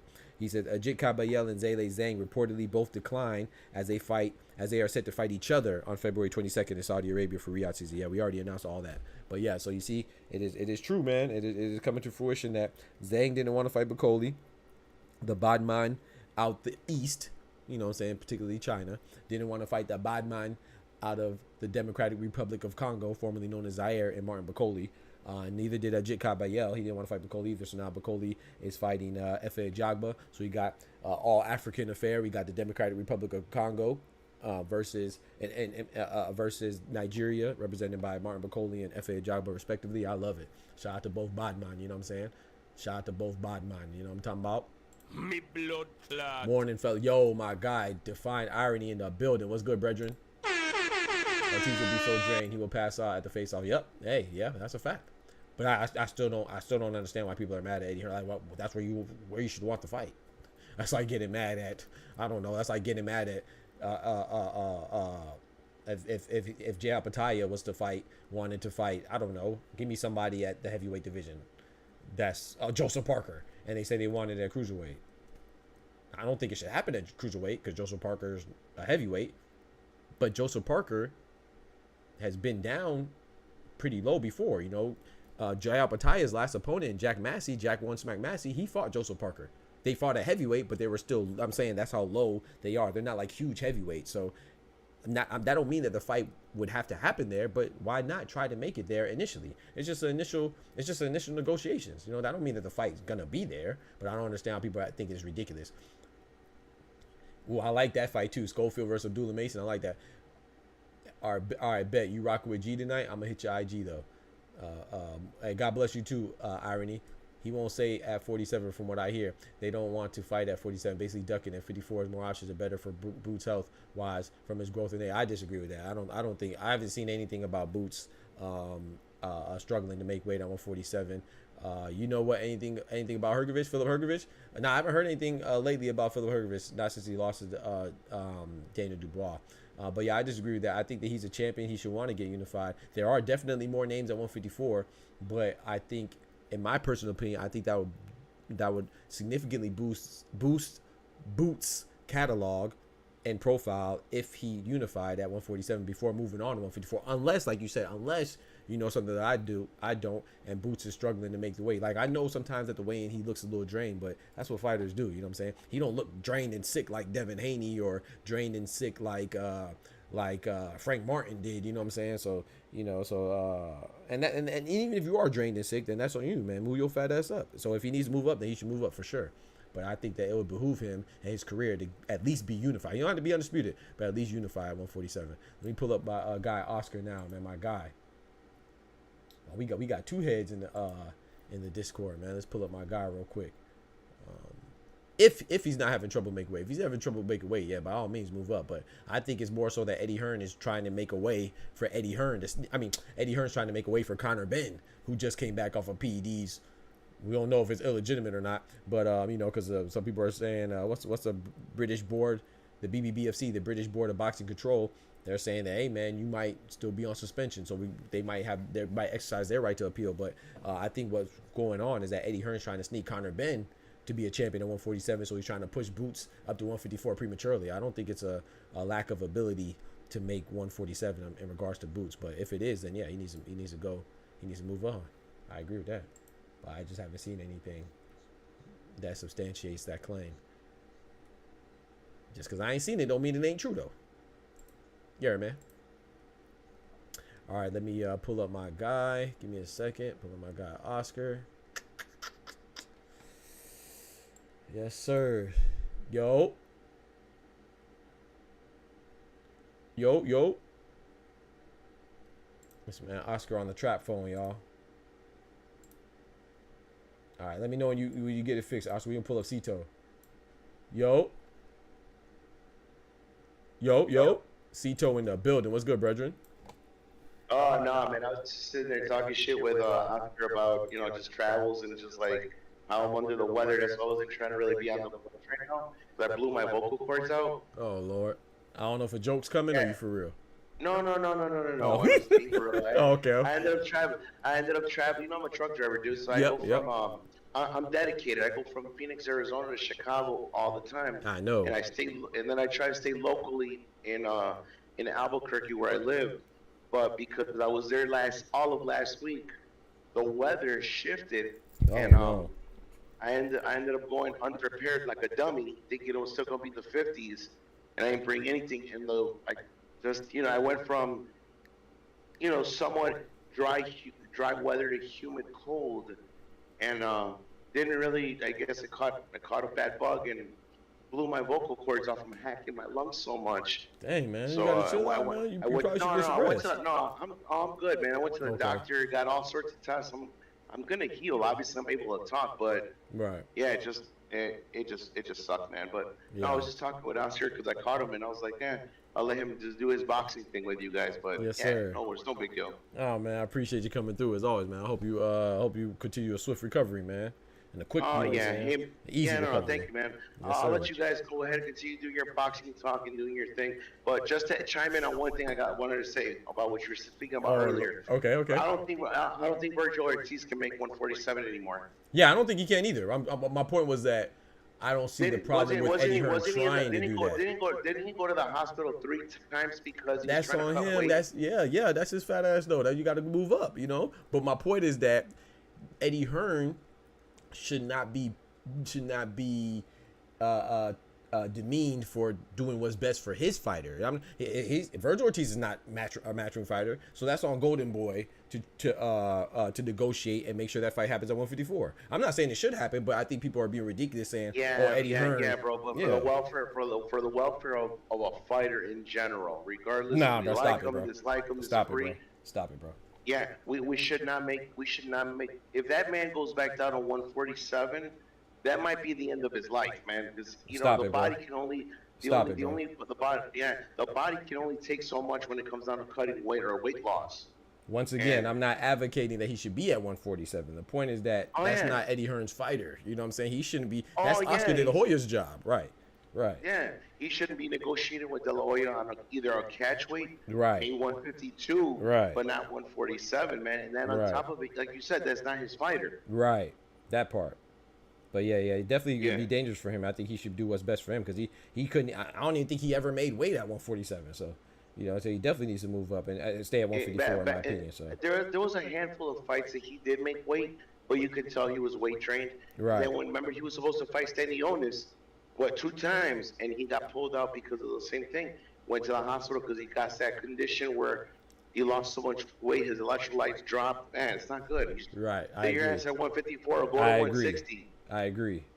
Agreed. Yeah. He's an interim belt holder at 154 as well. Yeah. So. But anyways, guys, I'm gonna let you guys go, man. I'm working right now, and I'm just trying to conserve my voice. But hey, before I let you guys go, I only know 25 letters of the alphabet. I still don't know why. That's crazy, bro. That was a good one. I never heard that one. You said I still don't know why. Get out, bro. Later, guys. Hey, man, I hope you feel better, brother. Hey, happy Thanksgiving, man, to yes, everybody sir. here. Happy Thanksgiving to you as well. God bless. Later, man. Yes, sir. All right, let's pull up my guy, Oscar. Let me hit. Oh, we got my boy. Shout out to my boy Cito, man. We got my boy Ty and Oscar in the back. He said, "Take them, Dad. I agree, but I still think I can't hear you. All right, I'll pull you up." So they are blocking him with belts they can control. You talking about PBC blocking? He was drained both fights with Karen. They scared of his at 147 plus PBC mad at boost. They scared of his they scarred. I'm not sure what you're saying right there, Era. But yeah, he is 180 walking around. But I mean, Ricky Fatton, they call Ricky Fatton. He was walking around at 210. Winky Wright used to walk around big too. So as long as you can make the weight, you make the weight. You can make it safely. That's what you determine. You know, I don't think you should move for a competition. You should move because you can't make the weight, or you want to move up. You shouldn't move for a competition. I disagree with that. I think you should move when you're ready. Yo, what's good, Oscar? Let me bring up my boy Ty as well. Nothing much, man. I'm chilling, bro. Thank you for joining, man. Shout out to my boy Cito that just joined earlier. Cito said, he said, I only know 25 letters of the alphabet. I still don't know why. Bro, this man Cito, bro. This man Cito. I don't know what's wrong with this dude, bro. Shout out to Cito, man.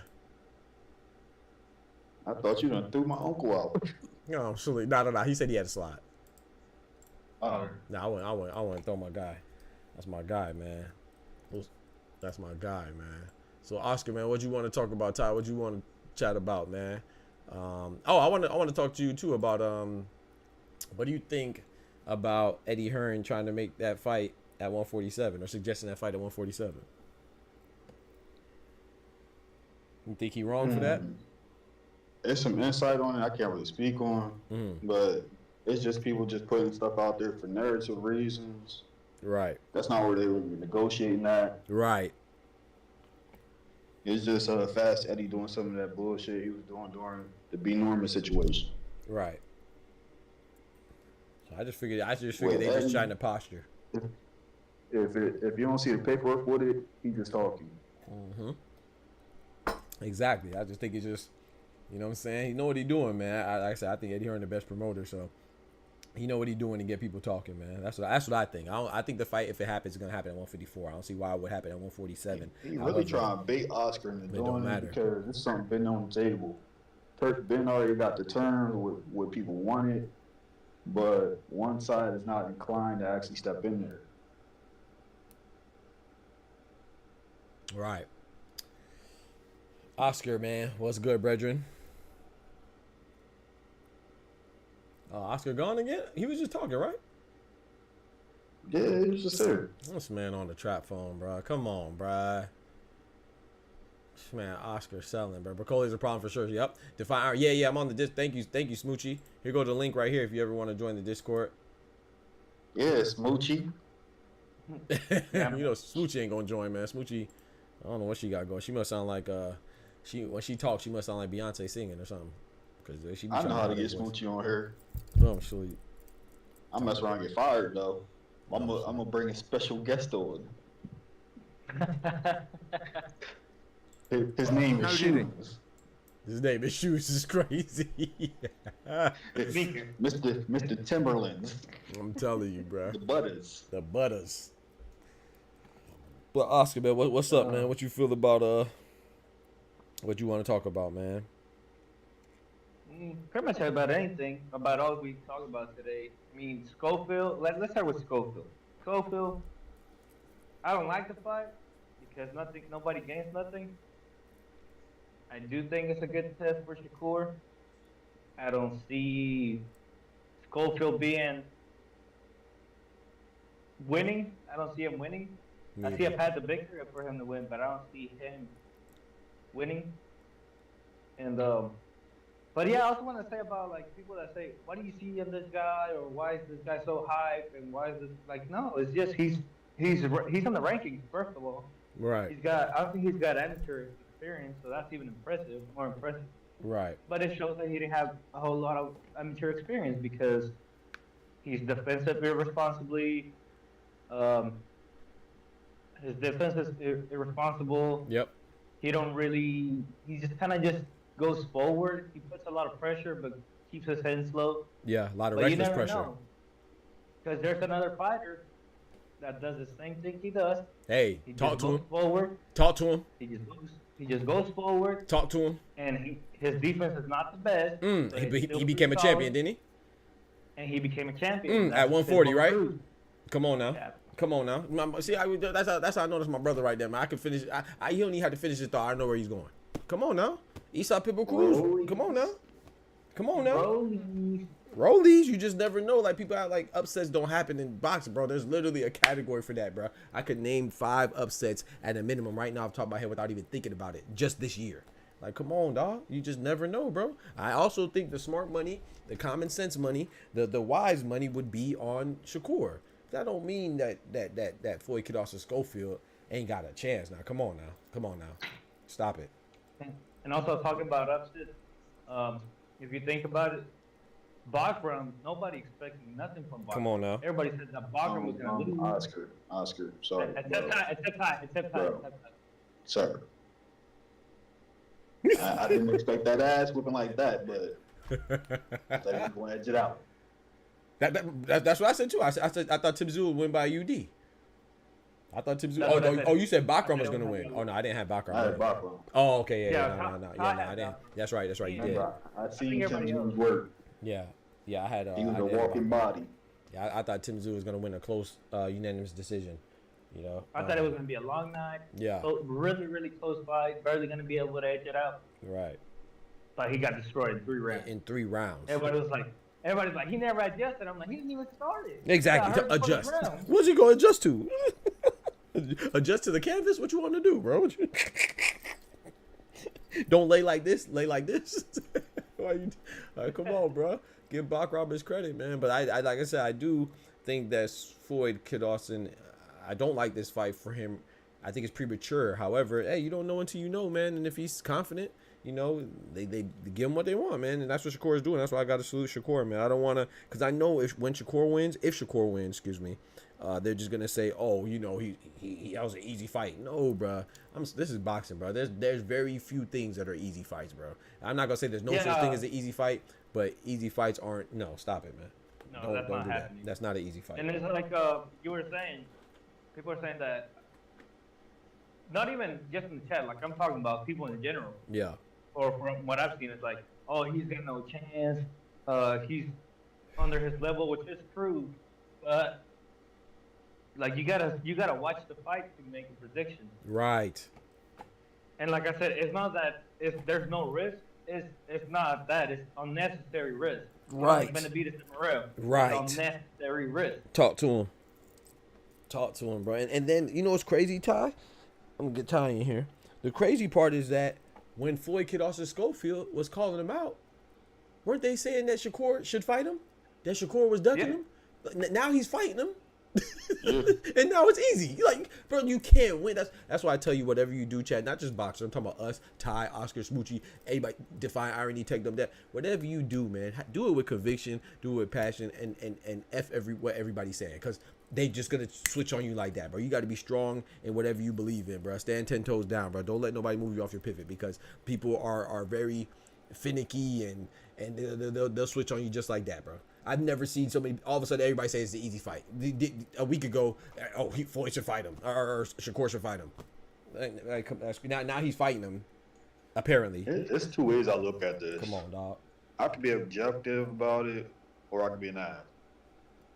On one side, I'm sitting here looking at it. 2 months ago, people were sitting here calling Shakur all about his name. Come on now. All type of ussies and all that other stuff. Now. Because they may have had a DM conversation. Granny goes out here calling him a duck, this, that, and the third. Now we potentially have to fight. Now people are saying, oh no, don't do it. You feel me? Yeah.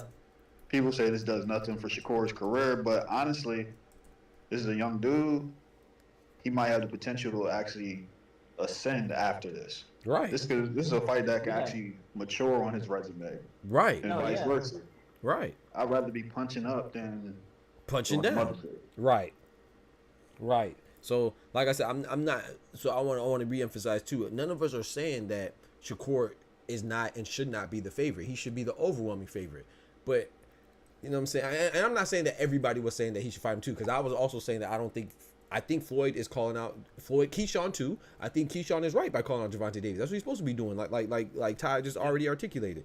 The younger guys up and coming. Right, you're supposed to. And if you get knocked out, you get knocked out. You're supposed to call them out. Now, I always said that I don't think Tank should fight Keyshawn, not from a business standpoint. I don't think that Shakur should fight Kid Austin from a business standpoint, or Tank fight Kid Austin. I think they should ignore him, but they're doing the right thing. And now, when you knocking on the door and they answer, hey, you got what you asked for. So I don't think I just can't knock Shakur for fighting Floyd Kid Schofield, especially given the circumstances. You know, he wanted a payday, he wanted a payday. He was lined up for Cordina, and those fell through. So you know, of course, he wants Tank. That didn't happen. So he's going with Floyd. I don't see the problem.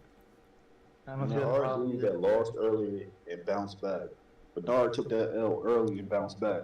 Hall of Famer. Yep. Canelo. I have personal issues with him, but he's a Hall of Famer. Yep.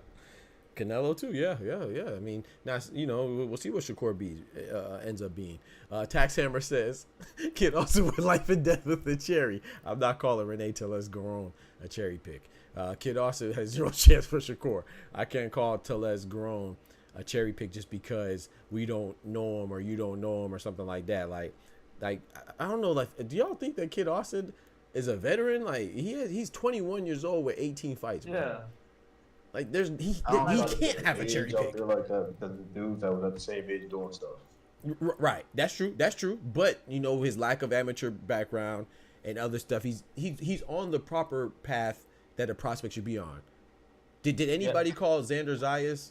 Did anybody? Damian Sosa came off a pro box. Are we calling that a cherry pick? Because he came off a pro box. Like, no, but it's a difference between how they're moved.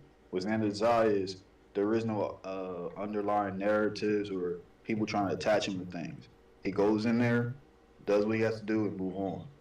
Now, Kid Skull on the other side, his dad comes out here. And see that's a lot of pro dudes. That.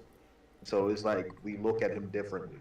Yeah, we look at him. That's whose fault is that? Floyd Kid Austin Schofield arguably got the Golden Boy promotion deal because of his father talking. So that's how his promotion is. If you want to jump into it and think that you're going to hold him to everything, no, I'm talking about how they're moved with. I think that him and Xander Zayas are moved from a promotional standpoint the same way. I think they're both getting. Now, I agree with you that Xander Zayas doesn't have what you call him, Auntie Sco. He don't have Auntie Sco out there building, hyping him up.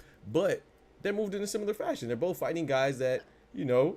But, and also on that, aren't too known. I don't think look at what Xander Zayas is. Xander Zayas is at 154. Every fight is a good fight. Nobody's paying much attention to him because everybody's fighting on top. Right. Now look at Schofield. Look at the division he's in.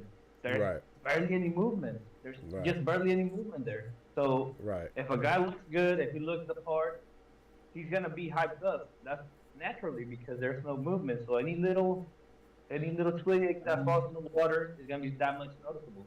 Right. He said, let me hit the comments real quick. He said, Kid Austin went life. Oh, I read that right. He has a puncher's chance, but you got to land. Yeah, facts. He said it's cool that Floyd is daring to be great. Yep, too many fighters protect their records. No boxing fan for previous 2 eras of boxing give a damn about losses. We just want to see the fight. Yeah, I think that's good too. But like I said, I agree that he's done. Gallo Negro, so the Black Rooster, he's back again. He says, you sound like a bitch every live you do, but you're here every live I do. Shout out to you. Appreciate you. Your bitch ass. Take versus Keyshawn should be good from a gifted standpoint. Yeah, let him chill too. I appreciate you being here every live I do. Yeah. I got him, dog. Gallo Negro, chingas a tu madre, güey. A Chile chingas a tu madre. Talk to him. I understood some of it. I appreciate you, bro. Shout out to my brother right there, man. Shout out to Oscar, man. Tank versus Keyshawn would be a good from a business standpoint, especially if he wins a belt. That fight would be massive in the DMV. See, when you're saying that, I don't think that it's good from a business standpoint right now. I disagree with that. But, I mean, if they fight, yeah, why not? Keyshawn has that profile. But, again, Keyshawn, you just rolled off Floyd Kid Austin Schofield. And they're different fighters, but Floyd Kid Austin Schofield has more fights than Keyshawn, right? But he has a better amateur. He got a point when he brings up location. Right, location. But DMV, like, if you got to bring up location, then that, to me, is indicative of it not being a good big fight. We're not talking about local fighters. Like, boxing needs to get back to that because it would actually broaden certain things. We wouldn't have promotions out here struggling, trying to force fights in markets that don't work. Right. The regional titles will have more value too. Facts. Right. That's a fact. Yep. He said Tellez ranked 64 in the world. That's a cherry. Bro, he has 18 fights, bro. You can't cherry at 18 fights, bro. I'm sorry. As a prospect. Abdullah Mason, was Johan Vasquez a cherry pick? Because you know Abdullah Mason, you don't know Johan Vasquez. I mean, no. Every time I see that ratchet ass haircut, I know there's not too much on Johan. I'm asking. Is that a cherry pick? Because you don't know him. I mean, so you're okay with Teofimo fighting Steve Claggett?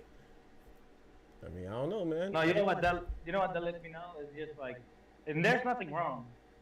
There's nothing wrong with it. It's just you don't. Steve Claudio wasn't bad. It was the timing. No, the Oscar film. What did you say, Oscar? Sorry. It's like I'm not saying it's bad, but it's just saying that you don't really keep up with boxing like that. Right. Yeah. I mean, there's nothing wrong with it. Now, I thought Floyd Schofield was going to do better against Renee Taylor-Garone as a headline, but it's part of the process, bro. You're trying to cheat a guy that's 18-0, 21 years old, like he's a champion. He's not even a champion though. It'd be different. You cheating like a champion. He's a champion, but he's on the correct trajectory. Just like Xander's. That's why I brought up Xander's Eyes. Xander's Eyes is the same 22 years old. The same, he has 20 fights. He has 18 fights. Nobody would be mad well, I know I wouldn't. Let me speak for myself and the people on this side. I don't think anybody on this side that watches boxing would be mad if Xander's Eyes fought Renee Taylor-Garone. Who the heck would be mad at that? That's appropriate for where he's going. It's just with Floyd Kid Austin Schofield, because his dad talks a lot, then that's why you mad. The B word is getting his older black and white TV, bro. Irony, that dude is weird, bro. This fight can get him new fans like the Cruz when he fought Tank. Right. Exactly. So I don't understand the disdain for who Floyd Kid Austin Schofield is fighting. Like, what are we talking about? We're talking it's about just like Canelo, man. It's just like Canelo. It's just like who else? Usyk. It's just like now they know it. It's like they're all trash because that's not the fight we want to watch. Right. I want to watch Shakur against Tank too. Yep. But I gotta keep it consistent. This is not a bad fight. This is not a bad fight. Bro. It's not a bad fight. Now, I will say what Ty said too, that he has a good point about the DMV area. I'm not saying that, I want to be clear, I'm not saying Gervonta Davis versus Keyshawn Davis or Keyshawn Davis versus Shakur or anybody is a bad fight. My point is that, the point that I was making is that Keyshawn Davis should be calling out Tank Davis. He should be going up above him. He shouldn't be calling out a guy like Andy Cruz. Only goofies who suddenly care about amateurs think that he should be fighting Andy Cruz. So same with Floyd Kid Austin Schofield. That was the comparison I was making. So you going at another angle saying that Keyshawn and Tank make sense. I never said it didn't make sense. I said that Keyshawn Davis calling out people above him is what he's supposed to be doing. Same with Floyd Kid Austin Schofield. That's what he's supposed to be doing. Same with Xander Zayas when he calls out Virgil Ortiz. That's what he's supposed to be doing. So should Virgil Ortiz fight Xander Zayas? No. Why should Virgil Ortiz does nothing but take risk if he fights Xander Zayas. Tank does nothing but take risk if he fights Keyshawn Davis. You know what I'm saying? It's not justified. Same with applied here. That's why I got to applaud Shakur. No matter how bad you may think Floyd Kid Austin Schofield is because he fought a ranked 255 guy or a 64 guy, Renee Taylor-Garone, still got to give Shakur credit because he does little to nothing for his career besides give the fans what they want. So, like I said, there was a reason why 2 weeks ago, not even 2 weeks ago, 2 days ago, everybody was saying that Shakur is ignoring Floyd Kid Austin Schofield because he's scared. Now he's giving you the fight that he wants, and now everybody's coming and discrediting him. Now you can't win, bro. You cannot win when it comes to American boxing, bro. You can't win. No, you can't win, bro. The same argument they use to build you up is the same argument they take you down. I mean, to build someone up is the same argument they use to tear you down. It's like you can't do that. You can't use the same argument twice. And Cinnamon is, he's a face of boxing. He's on a whole nother stratosphere. But I like where Oscar brought him up. And the reason why Oscar brought him up is because people were mad that he fought Edgar Berlanga. Well, Edgar Berlanga is ranked #1.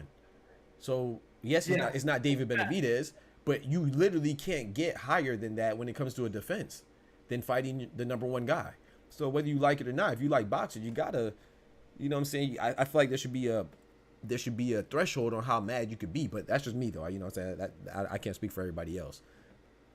But that's just me. I think that there's some fights that aren't what we want. But Jaime Munguia versus Canelo, I ain't gonna say Edgar Berlanga was a great fight, but Jaime Munguia versus Canelo, that's a great fight in my opinion. It's just that, it's just that David Benavidez is there, so every fight that's not Canelo and David Benavidez, rightfully so, we're gonna be disappointed. And you know what I'm saying? And that makes sense naturally because it's not Dave Benavidez. I want Dave Benavidez and Canelo too, but there's other good fights for Dave Benavidez, like David Morrell, or Canelo, like Jaime Munguia, that aren't each other. I don't mean that every fight is shitty because they're not fighting each other. We lost Oscar. How could I come up to speak in the Discord? Did you join already? Did you download the application, Irony? If you did that, then I could show you on stream right now. I don't know but you have to download the application. I'm assuming you did already, but I'm not sure. Tio with Reynoso, not bro. I'm scared, Tech. I'm not scared for Tio. I'm scared for Canelo. I don't want this guy to. I do not want this guy to to contaminate my boy Cinnamon with the nonsense, man. Because Tio, I don't know, bro. Everybody say how good it is for Tio. I do think it's good for Tio. But what about, is it good for Canelo? Don't let this man distract my boy Cinnamon, bro. Tio too much personality for Eddie. Eddie. Never be around Canelo if we keep in jig. Talk to him. I hope so. But Okay. the one thing people should be worried about is Tio dad gonna mess up the program? Yeah, well, that's what I meant. Like Tio in his whole outfit, yeah, including his dad. That's what I meant. Not just Tio specifically. Eddie already knows somebody get busted for that. You know what I mean? Nah, I mean. You know who? You know who? You know what I'm saying? We ain't doing no snitching around here. All right. I'm putting cases on all you bitches. This man Mansa Musa said Tio wants that prime beef. Pause, bro. Come on, man. I know you talk about the tacos or whatever, the steaks, I mean, but come on, bro. That he wants that prime beef from Reynoso. Come on, bro. What are we doing, bro? No Diddy. No Diddy. Yeah, you wildin', bro. Okay, let me show my pull up. Yeah, Irony about to pull up, man. Go ahead and take off real quick. Let me show him how to do it. I'm gonna show you how to do it right now, Irony. While I show you, like, let Ty get his thoughts off, man. So look, so you in the Discord. This is the Discord. This is the server. Then click on Chillin' Lines, which is a voice channel, or AFK, which is a voice channel. It's on the left side of your screen. Just like, I don't know why I cut off my face. So yeah, you go to the Discord and then you click on Chillin' Lines or AFK, and then once you're in those voice channels, I'll pull you up to the With Your Talking Ass voice channel. With Your Talking Ass. We lost my boy Oscar, man. Let me know if you need any further explanation, man. I don't mind, Irony. Like I said, I appreciate you, bro. Appreciate the cool people in the chat, in man. there talking crazy. You know Musa always in there talking crazy, bro. Come on, man. That's his MO, man. You know Musa, bro. Shout out to my boy Mansa Musa, man. You know what I'm talking about? Yeah. This was rumored. It's hypothetical. But you think Jake Paul should fight SOG? Do I think Jake Paul should fight him for Jake Paul's sake? No, sir. Do I think he should fight him for boxing's sake? Yeah, hell yeah. Jake Paul gonna get smacked if you fight. If Jake Paul want to keep doing the Jake Paul thing, you know, because he barely survived his career, still furthering and pushing on after the loss of Tommy Fury. You know, he going through a little, you know, resurgence and stuff like that. I mean, he can't take another L, I don't think.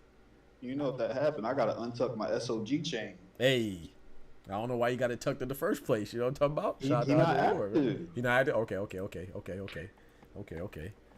You got to bring them out like T.I. and Jay-Z, man. Bring them out.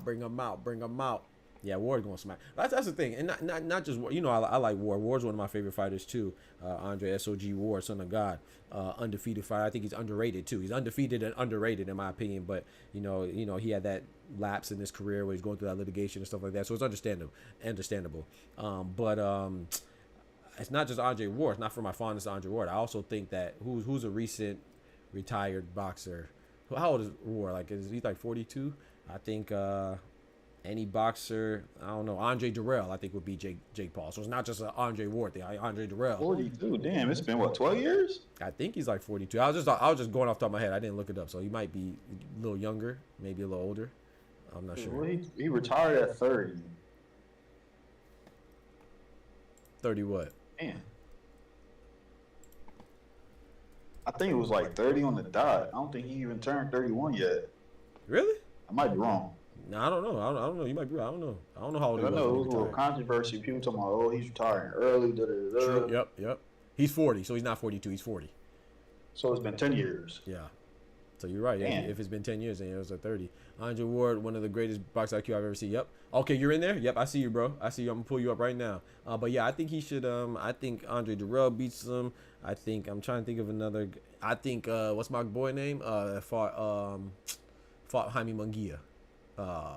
John Gorilla Ryder. I think John Ryder will beat him. Anybody that he fights that recently retired. Ramirez Bradis. I think Ramirez Bradis will be anybody that's, I would say, 45 and under that recently retired. No, I ain't gonna say 45. That might be a little too high. I'll say like 42 and under that recently retired would be Jake Paul.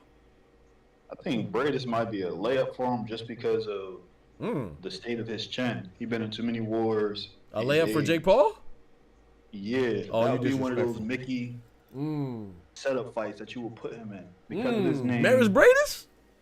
Maris Bradis. Okay. In his current state. I don't know, man. He looked pretty good against. I mean, he just went the distance with Jay Apatoya now, for a second time. He was looking Mick in there He though. was. But that's Jay Apatoya though. Come on now. I don't know, bro. I mean, you could be right, bro. I don't know about that one. I like Maris, man. I like Maris Bradis, man. Frotch whooping him. I ain't gonna lie. That's one of the few boxers that I'll be going for Jake Paul against. If Carl Crotch fought Jake Paul, I'd be rooting for Jake Paul.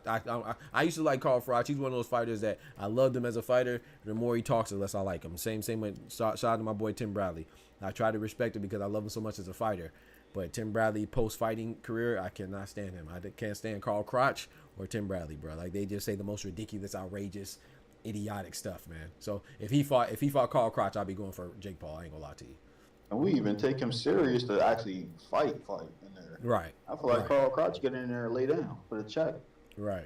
Yeah, facts. Yeah, I don't trust him. Tony Bellew, too. He probably lay down for the check, too. Talking all that trash. You might think it's Creed again. You feel me? You feel me? Yeah.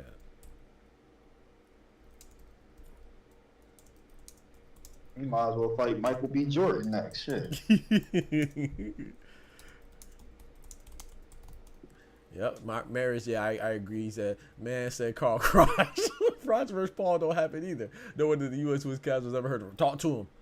And I like Carl Crotch, though, man. Shout out to him with the Super Six. You know what I'm saying? I thought he had a good fight with Andre Ward. I love this fight with George Groves. I like I said, I like him as a fighter, but he just disrespects fighters too much. And I'm sorry, I can't really rock with the guys that I feel like as a fighter you should know better. Tim Bradley should chill out on the way he talks about fighters and disregards their accomplishments. And same with Carl Crotch. You're a fighter, bro. If anybody, you could not like somebody or whatever, but just be dismissive of their accomplishments like they're nothing. And you're a former fighter, you know what it means to be in there. I think you would know better. When you know better, you should do better.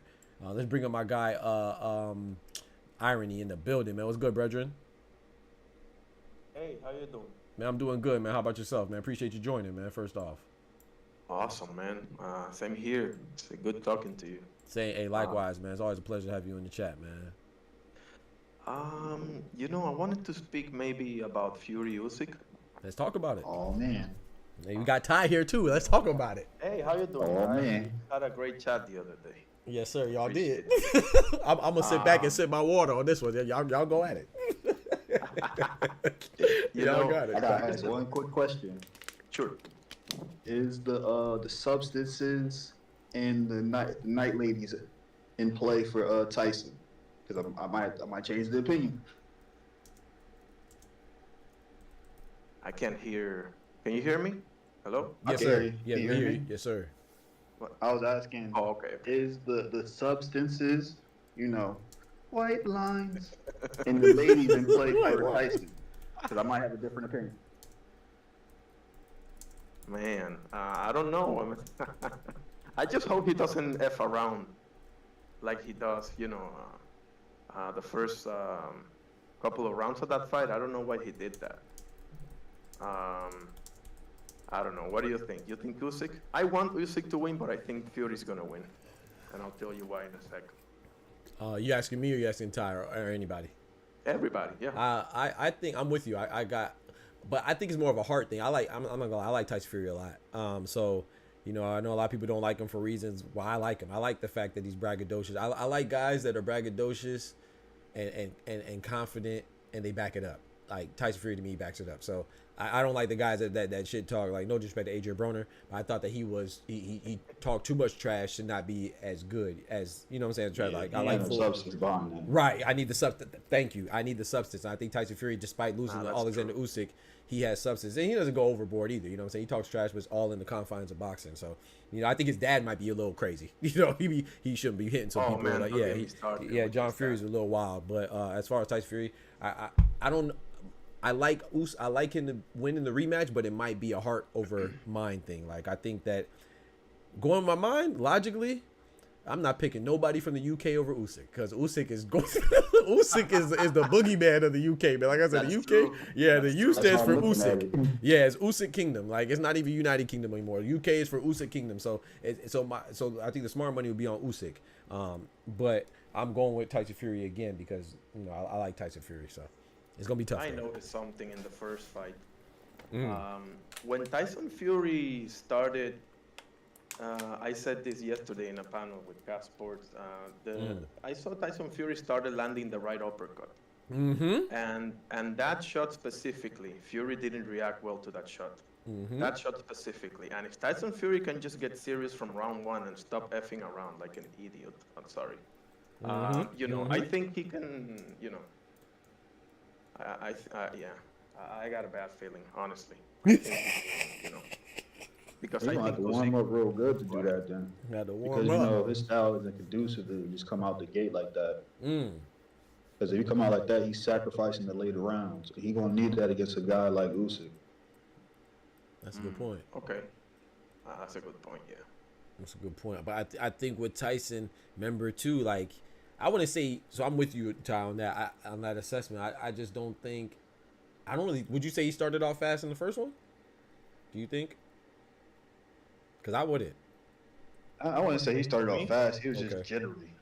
Right. And so I think that if Tyson Fury, like I said, he went on, like, if my memory serves me correctly, I could be slightly off, but I remember, like, I think it was 4 rounds through 8 before he got smacked in the ninth. He was real comfortable. He was probably too comfortable. I feel like if he could do that, now of course Usyk is a beast, right? So he's, you know, top 3 pound for pound, 2-time undisputed. He's a beast, so he's gonna adjust too. But if Tyson Fury could just be a little bit less reckless and a little less playful and a little more serious, man, you know, I don't know, bro. He could have ran away with that fight, bro. It was looking bad for Usyk in those middle rounds, man. It was looking bad. Yeah. Like, I want to say it was like rounds 4 through 8 or maybe 4 through 7. Tyson Fury was gyrating on the ropes, looking very comfortable, hitting with anything he wanted to. And so I just think if he could do that, replicate that, but, you know, it's going to be hard to do because Usyk's going to, you know, he already has great footwork. He, you know, he already is what he is, and he's going to adjust too. So I don't know, man. Yeah, I think it's tough. But I'm going with Fury, though. After the first fight, I thought Usyk should have retired because I just thought that those shots were starting to get to him, you know? I mean, you're fighting all these big guys. I mean, that's going to get to you. And I'm like, man, this guy ability to take a shot is diminishing. I mean, I think, that's what I think. And I hope I'm wrong because I want Usyk to win, but I think Fury's going to win. That's the thing. I got to see Fury's mentality coming in. And I love them both, to be quite honest with you. Yep. I was watching. Oh, my bad. Go ahead, Ty. You said you want to see his mentality. My fault. Yeah, because this is an approach he can take, especially when you're talking about Usyk is fighting all these very guys. Everybody that has had success against Usyk at the heavyweight level is because they was able to use their size and impose their will on him in certain spurts. Right. You said something about Fury attacking him early. If he took the approach he did against Deontay in the second fight, this is GG's attack. GG's? Yeah. Easy money? But I don't know if Sugar Hills is going to implement that type of game plan because of the stamina issues that come with it. True. Yeah, you can't afford to fade in the later rounds again, whether it's a big punch or not. You can't afford that. Jake is pathetic because he never faced. Yeah, I mean, I'm not a big fan of Jake Paul, like I said, but I can't deny his impact on the sport. Like I said, man, even just if you look at the people on his undercard, not even just this one, but he always has, like, you know, Amanda Serrano, and always has some real boxers. Even Daniel Dubois, he's been on the undercard of Jake Paul. So, like I said, I look at Jake Paul, and I'm not trying to change your mind, but in my opinion, Jake Paul is good for the sport. How good, I don't know. But I think he's good from the standpoint that, you know, he's bringing other eyes to the sport, you know, whether you like it or not. Me personally, I always make this analogy. I compare Jake Paul to the NBA All-Star Celebrity Game. Like, you don't watch Kevin Hart and whoever else, Taylor Swift, whoever else is the All-Star Celebrity Game. You don't watch that and compare that to what LeBron and Giannis and Jokic and Luka Doncic and Steph Curry do. You don't. You just see it as like an event to broaden the sport. It's like a fun event. That's how I see Jake Paul. I see Jake Paul as like a little fun event for celebrities, because that's what he's fighting, celebrities and washed up or past legends and stuff like that. And then, you know, then we get some real fighters on the side of it, which is Katie Taylor, Amanda Serrano, Mario Barros, Abel Ramos, Bruce Carrington, Dana Coolwell. So I don't look at it as like, to me, he can't ruin boxing because I don't look at him as real boxing. So he can't ruin it. Hey, Doc. Yes, sir. I'm going to take it a different direction. Okay. Shout out to Just Do with this one. For those that are wrestling fans, I view Jake Paul like Vince McMahon in a sense. Okay. He's not an actual boxer, but he's entertainment. He brings a lot of qualities to the sport. Right. And every now and then he does jump in the ring and perform. Yep, which is what Vince McMahon does. Vince McMahon That's did. a great analogy. I never even thought of that. I always view Jake as a promoter first. Me too. Me too. He's a promoter that participates occasionally. Yeah. That's a fact. Like I think, like I said, that's his big play in my opinion is to get his MVP off the ground with most valuable promotions. That's the big play. You know what I'm saying? So he's doing this now to gain traction, and he's utilizing his celebrity.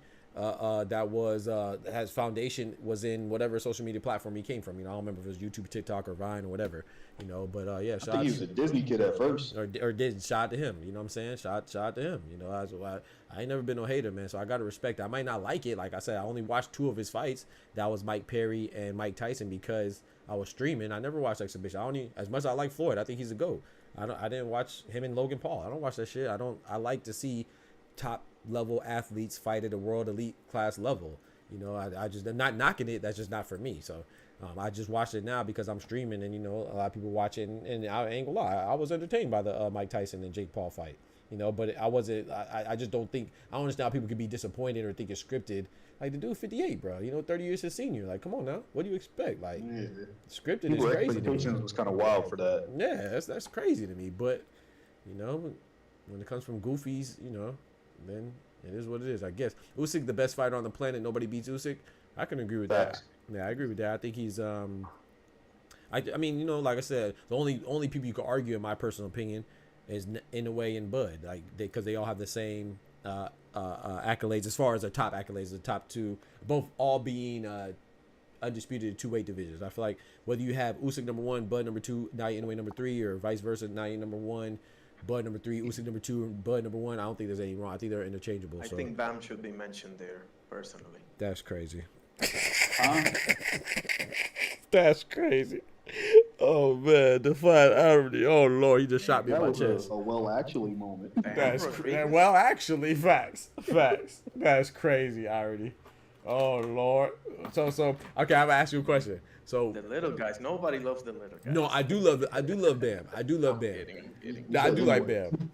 And I'm not mad at you. I'm not, you know, I gotta, you know, that's your opinion, and I respect your opinion because, I got the wrong name there. Why you Maybe it's the fanboy. Maybe it's the fanboy. Hey, sometimes it's appropriate to do that. You know what I'm saying? Nothing wrong with that. I don't think you're out of line with that. But I do think, for me personally, now this is my opinion on it. I value undisputed. I think to me that's the World Series of boxing. Like, you know, baseball got the World Series, basketball got the NBA championship. The Stanley Cup for hockey. I think undisputed is the World Series, Stanley Cup, NBA championship of boxing. So to me, if you're undisputed, the only thing that could trump undisputed is more undisputed. So I there's no way I could put Bam over Canelo and Beterbiev for me. So I think he's top 10. I'm cool with him being top 10, maybe number 10, but I just can't put him over. I think there's more accomplishment. He's very young too, so and he's young. What, 24, 20, 23, 24? Yeah, something like that. Yeah, he's young, and I think what Ty just said, I don't want that to be overlooked either or unheard. He said it's who he's doing it to. I think it's great. He's beating legends, but he's beating legends that are legends because of what they did, not what they're doing. You know what I'm saying? Like I like Juan Francisco Estrada, El Gallo, you know, the Rooster, but he wasn't the same Gallo that fought Chocolatito, and he's talking about fighting Chocolatito next. That's not the same Chocolatito that fought, you know what I'm saying, the other guys. You know, he has 58 fights and he's 37 years old, you know. And people will say that Lomachenko's old, where, well, he's older than Lomachenko and he has triple the fights. Lomachenko only got 21 fights? 21, right? Yeah, 18-3. 21 fights. Chocolatito got 58 fights. Like, so Lomachenko's old. Man, Chocolatito old as hell.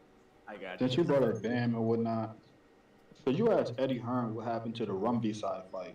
Just wondering. Oh, that's the guy that beat Chocolatito, right? He want an older dude. Why not Rumby side? But I know what they're doing. I think okay, so kind of goes back to the Kid Austin conversations. Like, now, granted, he's fighting legends. Kid Austin not fighting legends, but I think that they're going through the natural progression. I'm not mad at Bam. I think Bam, they're doing the right thing. Hey, knock off the older legends because that's gonna build your profile. If he beats Chocolatito, that's good because he beat Carlos Cuadras. Now he got Juan Francisco Estrada most recently, and then he gets Chocolatito, and he has some other wins. What's the boy's name? I can't remember his name off the top of my head right now. But yeah, so I think that's good for his profile. But I can't put him. What'd you say? What'd you say? Irony? Sorry. Sonny Edwards. Sonny Edwards is a good win too. That's a good win too. Yeah. But I can't put those wins. In my opinion, now I know I'm gonna sound crazy. With the risks, I think Sonny Edwards is his best win. It might not be his most high profile win, but his best win when he fought him, like Ty said, when he fought these guys, Sonny Edwards was is in his prime. The other guys, there's no question that they weren't in their prime. The legends. By that logic, in my opinion, Usyk gotta be number one for sure because nobody had a harder road to undisputed. Hey, I'm with you.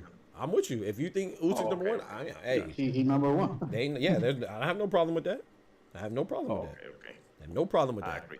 Yeah, I think, like I said, I was just saying that they could be interchangeable. If you have Inoue number one, that's cool because Inoue is definitely successful. And if you have Bud number one, cool. If you have Usyk number one, cool. But in my opinion, those three have to be your top three. It depends on your criteria, don't you think? Yeah. Like, because if you're looking at skills and they attributes and whatever, it'll be Bud because of what he has in his bag. I agree. So as far as accolades, and what they actually did, it'll be Usyk. Right. So I do think it depends on your criteria. But what I'll say, I think it has to be those three, regardless of your criteria.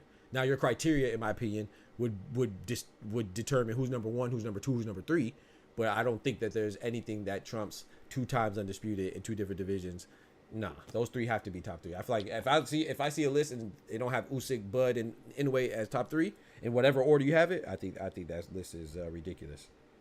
Unless you're Clarissa with the actually. Whoa, that's different. If you're including, you know what I'm saying. Aren't you forgetting about Artur Beterbiev then? No, I said he's number 4. I said he's number because he's 1 time undisputed. I think he's number 4 or 5. Right, but he's knocked out like everybody not named. I don't know. Again, we go back to like what. Well, then I think then you got to factor in competition because if that's the case, no disrespect to Beterbiev, I think Beterbiev's a beast. Do you think that? Yeah. Do you think that? I can say Gary Antoine Russell up until losing to Alberto Puello, he knocked out everybody. Virgil Ortiz up until Sergey Boachuk knocked out everybody. And Beterbiev, now let me know what you think about this. Before fighting Bivol, who was his best win? Probably Anthony Yard or I don't know. He had a couple, man. Callum Smith is a dangerous fighter. Stop it. I already stop it, bro. Okay. He didn't leave some guy convulsing in the ring or something. Yeah, he did. You're talking about Damn, I can't remember his name. I mean, not Campillo. Dang, I can't remember his name. I can see his face. He had Castillo, braids. Lenin Castillo, I remember just now. Yeah, right. That's it. What was it? Lenin Castillo, something like that. Something like that with a C. Yeah, I was confusing with Campillo. It's hard for me to put Beterbiev higher in the conversation based off what you said because it's a guy that actually did the same feats, not talk to him. Things in the ring that we don't even talk about. Talk to him, Ty. Come on. Jamel Charlo did that. Come on now. But is he in the conversation? Yep. No. Yep. And it was to Jason Rosario. So I'm not saying you wrong, Irony, because like I said, I could tell that you think about stuff. You know what I'm saying, when you make your assessments. But I would just say for people who give Beterbiev credit for having his knockouts, they're the same people that will shit on somebody like Russell or Tank, and they have high KO ratios too. And I could argue that they were more for example, like I think when Beterbiev, I think another great win for Beterbiev was that put him on the map was when he did to Tavares Thundercloud, but he knocked him out and he got a title. But that was Tavares Cloud's 3rd loss in a row. You know what I'm saying? And that means something. That means that it don't mean that he's bad, but it means that he was on the downslide of his career. He's a former champion that's losing 3 fights in a row. That I'm sorry, you just can't really be too impressed with. It has to be a cap. And then he beat guys like Marcus Brown was good, but we just remember that because all the blood on his face. Other than that, Marcus Brown. But don't you think that he's because that's what people say about Roy Jones as well. Roy Jones, aside from Jay Stoney, nobody was really nowhere near his level, but that doesn't, to me, shows how great he was, right? I mean, I don't know. Right, but that's why I have Beterbiev number 4. I mean, I have him number 4 or 5. I think that, at top 10, that's good. He's right behind Usyk, Inoue, and Bud. Right. He might drop down to 5 depending on what Canelo does. I personally have Canelo number 4, but Beterbiev is 4 or 5. I'm cool with that because they're both undisputed. You know what I'm saying? But I do agree with what you said.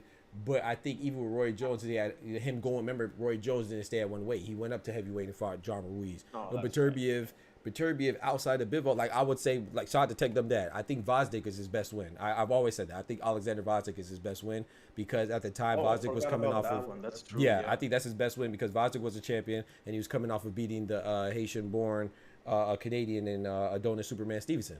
You know what I'm saying? I thought that was a great win for Beterbiev. You know, but I do give him credit for clearing out the division and be undisputed, and that's why I put him so high because, you know, up until he did that, his resume was kind of questionable. Yeah, like maybe, I mean, what has Anthony Yarde done? You know, Vazdik is good. He went on a little hiatus. Has been such a disappointing career. Right. And I like Anthony Yarde, but he hasn't really done anything notable. So it has to be Yarde and Vazdik. I think Vazdik is his only real credible win in my opinion. You know, so I think people are enamored with his knockouts, which is cool. But then when you talk about somebody like Tank who has high knockouts, or Gary Antoine Russell who has high knockouts, or whoever else that has high knockouts, we don't hold him as high regard with Beterbiev. I don't think he beat Bivol, but that's another. I thought Bivol won 7-5 too, but I'm not mad at it because I thought it could have went either way. So I had a lot of swing rounds. I ain't gonna lie. I think I had like 4 swing rounds, which is crazy. Yeah. So if you gave him all the swing rounds, I could see how he won. So I thought it was a fight that stood up. It met my expectations, but I was happy with that fight. At that point, I'm not gonna lie, I didn't even care who won. I just thought it was such a great fight. But I did have Bivol winning slightly, 115-113. But I wasn't mad at Beterbiev winning at all. I'm still not impressed with Bam. I feel you, Tax Hammer. Like I'm impressed with Bam though. I'm impressed with him. I like the fact that he beat Pedro Guevara in the fashion what he did. But I do think that people are overhyping him. I do. But I think he's good. I'm not saying overhyped like in a bad way. I think that people are prematurely calling him, like, no disrespect to Define Iron, like he just said he thinks that he needs to be up there in like top 4. I just disagree with that. I think he could be top 10, but I think top 4. There's no way I could put him over Canelo, who was not only undisputed but the first ever undisputed at 168, and he was a title holder at light heavyweight. I just can't put Bam over that. I can't put Bam over Beterbiev, who was undisputed at light heavyweight. You know what I'm saying? Beating Dmitry Bivol, who was another undisputed guy that was a belt holder. I definitely can't put Bam up there with the other 3. You know what I'm saying? You know the big 3 are. So I just feel like, to me, there's no way in hell you could put Bam top 5. What'd you say, Irony? I'm just kidding. I'm just saying the curse of being a little guy, huh?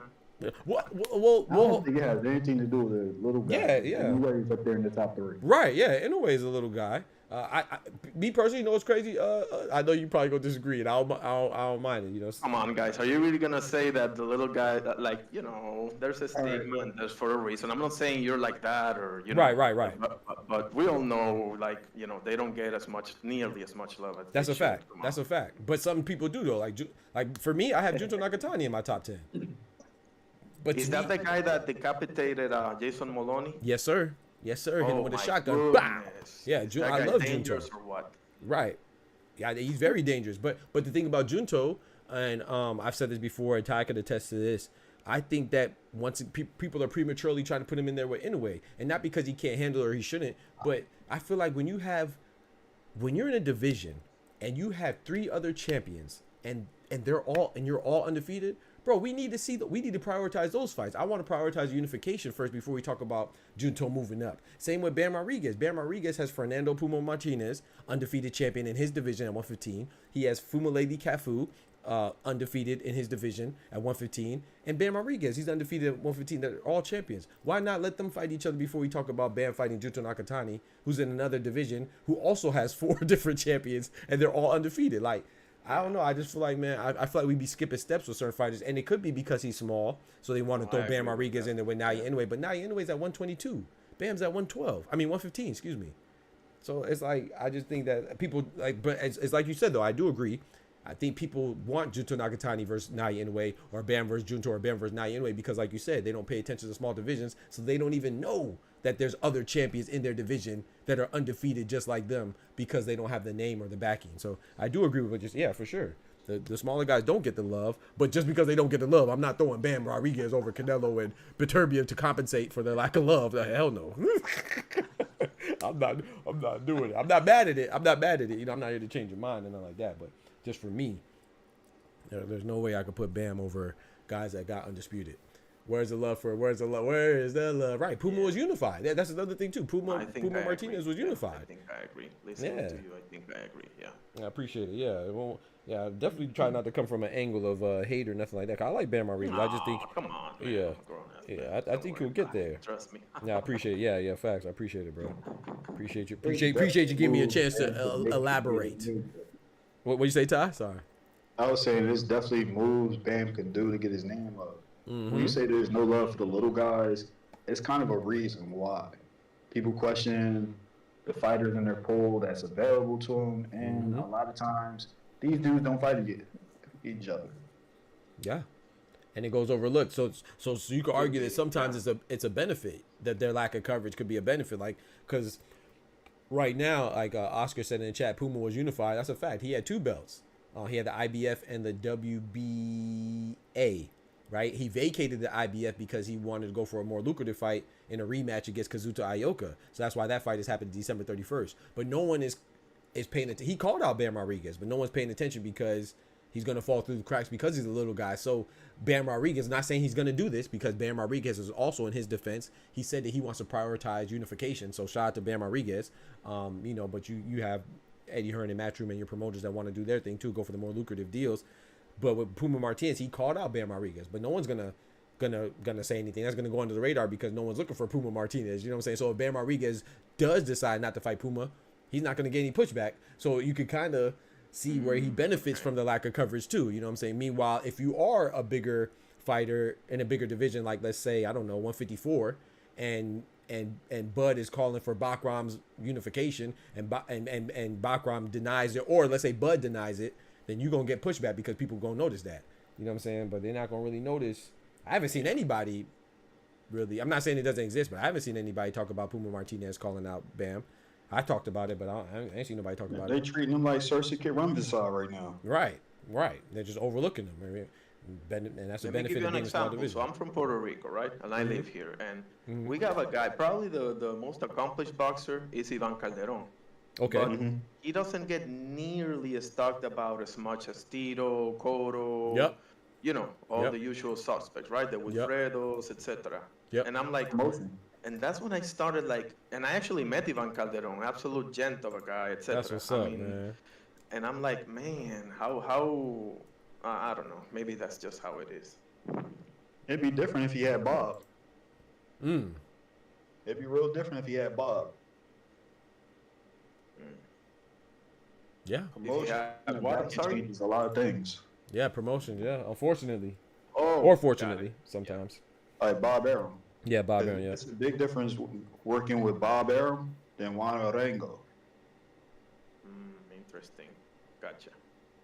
Yeah, maybe I'm looking at it the other way, to be honest with you. No, but you're right though. They should get more coverage. I do agree, but some people just look at the difference between Subriel and Xander. Yes. Yeah, Xander's definitely getting pushed more than Subriel was, for sure. I was in the Subriel bandwagon for so long, and then I was like, bro, you're starting to fight at the 6th round. What's up with that, man? Even with Ergashev, he was hitting with some stuff, and I'm like, bro, when are you gonna wake up? I mean, not every fight you're gonna be able to take some round stuff like this. I mean, yeah. But he's back. He had a 2nd round KO the other day. Yeah, that was in November. That was earlier. Yeah, right here. Yeah, Puerto Rico. They did a 5v5. I think it was the 7th, right, or the 9th, or something like that. No, the 2nd. He finished the guy in the 2nd round. No. I'm talking about the date. I think the date was the November 7th or 9th or something like that. Yeah, I remember that fight. It was 2 weeks ago or something. Yeah, I remember. He need to get rid of his promoter. It was the same day that Boots fought Karen. Yep, the 9th. Yep. It was the 9th. Yep, exactly. Yeah, I remember that. Yeah. So I think Super Matiz is gonna bounce back. I've said that though. I thought he could bounce back. I thought that Liam Parle, we called that over here. We thought Liam Parle would beat him. A lot of people thought I was crazy or I was hating. I was like, no, I just think stylistically, man, Cotto overrated. That's crazy. Miguel Cotto, hey, Tax Hammer, yeah, you trolling. Come on now, put some respect on Miguel Cotto. Come on, man.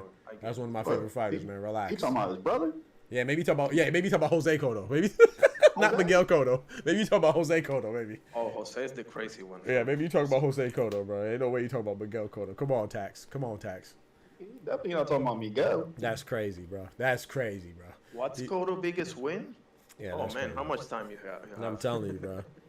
I actually went to a Cotto fight. I went to when he fought the Dominican fighter Delvin Rodriguez. I was in Orlando. I went to that fight. You were there? Awesome. Yeah, I was there. Yeah, that was good. That was good. Yeah, I like my good. Didn't he make Judah do the walk it out? Come on now, Zab super jab. Come on now, Zab super Judah. He said, "Cool." He said, "I bet they feed Chocolate." Yeah, I think Chocolate Teacher's gonna get the Bam fight. And like I said, I'm not mad at Bam. Like I said, I don't want to make it seem like I'm hating on. I just don't think that. I think he's on the trajectory. I think Bam will be in top 5. You know, top 3, I think he might be number 1, but I don't think he's there yet. And I don't like prematurely crowning people. I feel like it's disrespectful to the other guys and girls that accomplished stuff already and accomplished more. That's all I'm saying. I think he'll get there. I like Bam Rodriguez a lot, man. He looks good every time he's in the ring. Like what he did to El Gallo. You see, Gallo ain't spin the block. He don't want that rematch, and that's very abnormal for El Gallo because he's one of the. He's like Lennox Lewis, right? Gallo. He might have lost, but every time he lost or shared the ring with somebody, he spun the block and he won. You know, he beat everybody he shared the ring with up until he fought Bam Rodriguez, and he said, "I don't want that pressure again." And I thought that was smart because I didn't think it would get better. You know, but he did knock down Bam Rodriguez with a flash knockdown. So if anybody deserves a second chance, it should be somebody like Francisco Estrada. But I think he wisely at the next division though. Yeah, it's true. If Bam Rodriguez moves up to 118, but I'm telling you this right now, Ty, he better stay away from Junto. Do not fight Junto, bro. Bro, Junto gonna put that boy. No, get your ass in there and get knocked out too. No, bro, don't do that to Francisco Estrada, bro. Don't do that to Estrada, bro. Don't put him in there with Junto, bro. Don't do it, bro. Don't do that, bro. Junto gonna slaughter it, bro. Oh, you think Bam was bad? Oh no, please don't fight. When he said he's going 118, I said, please don't fight Junto, bro. Just don't fight Junto, bro. I'm not even gonna say this, Duncan. Just stay away from Junto, bro. Just go and let me see what sanctioned bodies he needs to go to. Whatever one Junto's not in. I don't think the chat want to hear that. The chat need a body. Come on, man. That's exactly what you're gonna get too. Oh man. Junto gonna slaughter that boy, man. Let's see where he's at. What do you guys think about Royce Ramirez versus Divino Espinosa too? You saw the first fight? Oh man, I love that fight, man. I'm December 7th. Let's go, man. I think I don't know how it's gonna go. Yeah, I saw the first one. Yes. I'm leaning towards Espinosa though, man. I personally believe Espinosa is the best at 126 in the division. I don't know. You don't know? Ooh. This is Robisi, man. Robisi, hey, shout out to the our Cuban brethren and sister, man. He's definitely a beast now. Robisi a beast now. You see what he did to Benitez? I tell you, that was one of the knockouts of the year. I heard some stuff from Indian, you know what I mean? He in there cooking. You know what I mean? You know, when they was out in Florida, he stayed at his house. Oh, back on the Junto, I just looked it up. Yep, Juan Francisco Estrada is number 1 in the WBC. And guess who has the WBC belt? Damn. Juan Francisco Estrada going to sleep, bro. Junto Nakatani got the WBC belt. Juan Francisco Estrada is number 1 at 118, bro. And that goes to somebody who was asking that question. Like, somebody was like, how you get a title fight after losing? Juan Francisco Estrada might get a title fight against Junto Nakatani after losing to Bam Rodriguez and moving up to a new division. So, like I said, this is not abnormal for boxing. Unfortunately, we don't like it, and it probably should happen less frequently, but it doesn't happen that frequently, but, you know, it does happen. You know, I could give you quite a few examples of Juan Francisco Estrada is number 1 in WBC when he moved up to 118 after losing to Bam Rodriguez, and he might get back-to-back L's. Enlighten me on Cotto, please. Come on.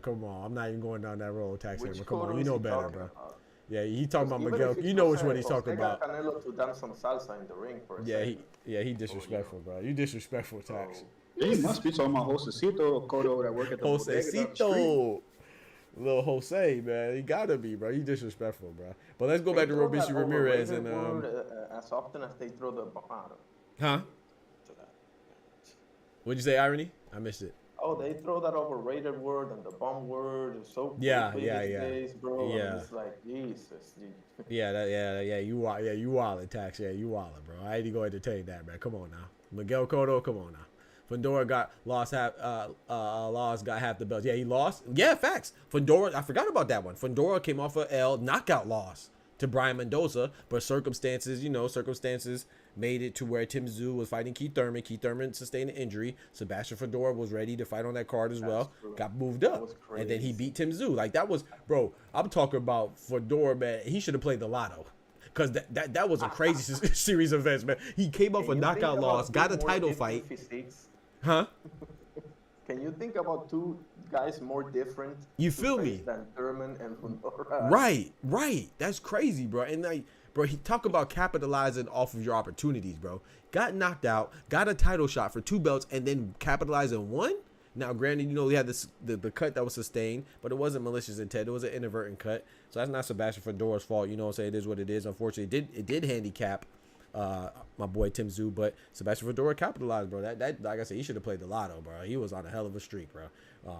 Lady Luck was with him. But Robeisy Ramirez, I want to talk about that Espinosa, man. I do think Robeisy Ramirez coming off a potential knockout of the year against Benitez, that uppercut was beautiful. I do think it's I'd say a 50-50 fight. I'm just leaning towards Espinosa, man. I got Espinosa because when you throw everything you have at a guy and they keep coming at you, that's bad news, man. I'm telling you, that's bad news. And that guy threw everything he had. He had a bad leg. When you saw the first knockdown, he felt really nasty on his right leg. He wasn't all there. I think he hurt his right leg. Yeah, I think he did he sprain it or something like that, or dislocated? Exactly. Something pretty bad because he was trying to throw a combination and he had to like held back and he looked at his leg and everything, and he still with all that like pretty much whooped you. Well, I'm not gonna say that, but he beat you, man. He knocked you out and everything. I'm like, man, that's bad news, man. I don't. Yeah. Okay, I'm gonna entertain. Okay, Tax, you got me, bro. I'm entertain it. I do agree with you, Irony, but.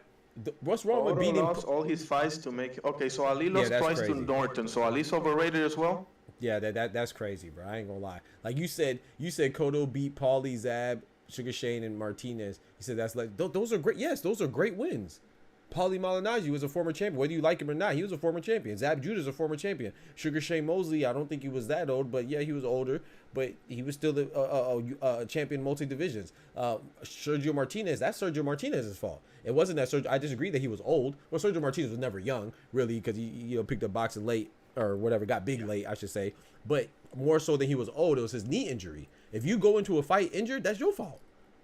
Like when people blame, that's the same thing that people blame Pacquiao and Floyd, that Pacquiao's shoulder was hurt. That's Pacquiao's fault. That's not Floyd's fault. You got to fight who's in front of you. Same with Tim Tszyu and Fundora. He was cut. That's not Fundora. I mean, it was Fundora's elbow, but it wasn't his fault. It wasn't on purpose. You got to fight with what you got, man. I'm giving Floyd that credit for beating Pacquiao. When people say like, oh, this guy lost to this guy, so okay, so crazy, what? Sugar Ray Robinson has a loss to a guy named Gene Fulmer, bro. You feel me? I mean, Muhammad Ali lost twice to Norton. What's your point? Right. I mean, like, I don't get it. Yeah, and even with when you said with Floyd, like you said he lost to Floyd, Canelo, and Pacquiao. Those are legendary fighters, bro. What are we talking about? There's no shame in losing to Floyd, Canelo, and Pacquiao. What are we doing? Come on, Tax. Come on, bro. Cinnamon is literally the face of boxing right now. Floyd was the face of boxing. Pacquiao is a legendary 8-division champion. Where's the shame in that, bro? What are we talking about? Come on, Tax. But yeah, I want to get back to Irony, unless Irony wants to respond to you more. But I just want to, so yes, I'm saying he's legendary because of that. Yes, bro, absolutely. Like those are great wins and great losses. If you was gonna lose to anybody in boxing history, I think you would want to lose to Canelo, Floyd, and Pacquiao. Like, what are we talking about, bro? Like, those are great losses. Yeah, I had to mute myself because I was about to have like 5. Well, actually. Yeah. Taxes, he got to be trolling, bro. Come on, bro. You got to give me. Come on, bro. Miguel Cotto's a legend. No, but using his same logic, you take him down. Like using his same logic, you don't even have to be like, well, no. Okay, let's use your logic. So then Ali's overrated, Duran is overrated. Let's keep it going, Yep. Let's keep it rolling. Yeah. Taxes, he got. See, he laughing. Yeah, he's definitely laughing. Yeah, he's trolling. Thinking about SOG. Come on now, like even Errol Spence. Is Errol Spence overrated because he lost to Terrence Crawford? I mean, some people say yes, and I think they're crazy too. Like, come on, bro. Like, I don't know, man. I think that's true.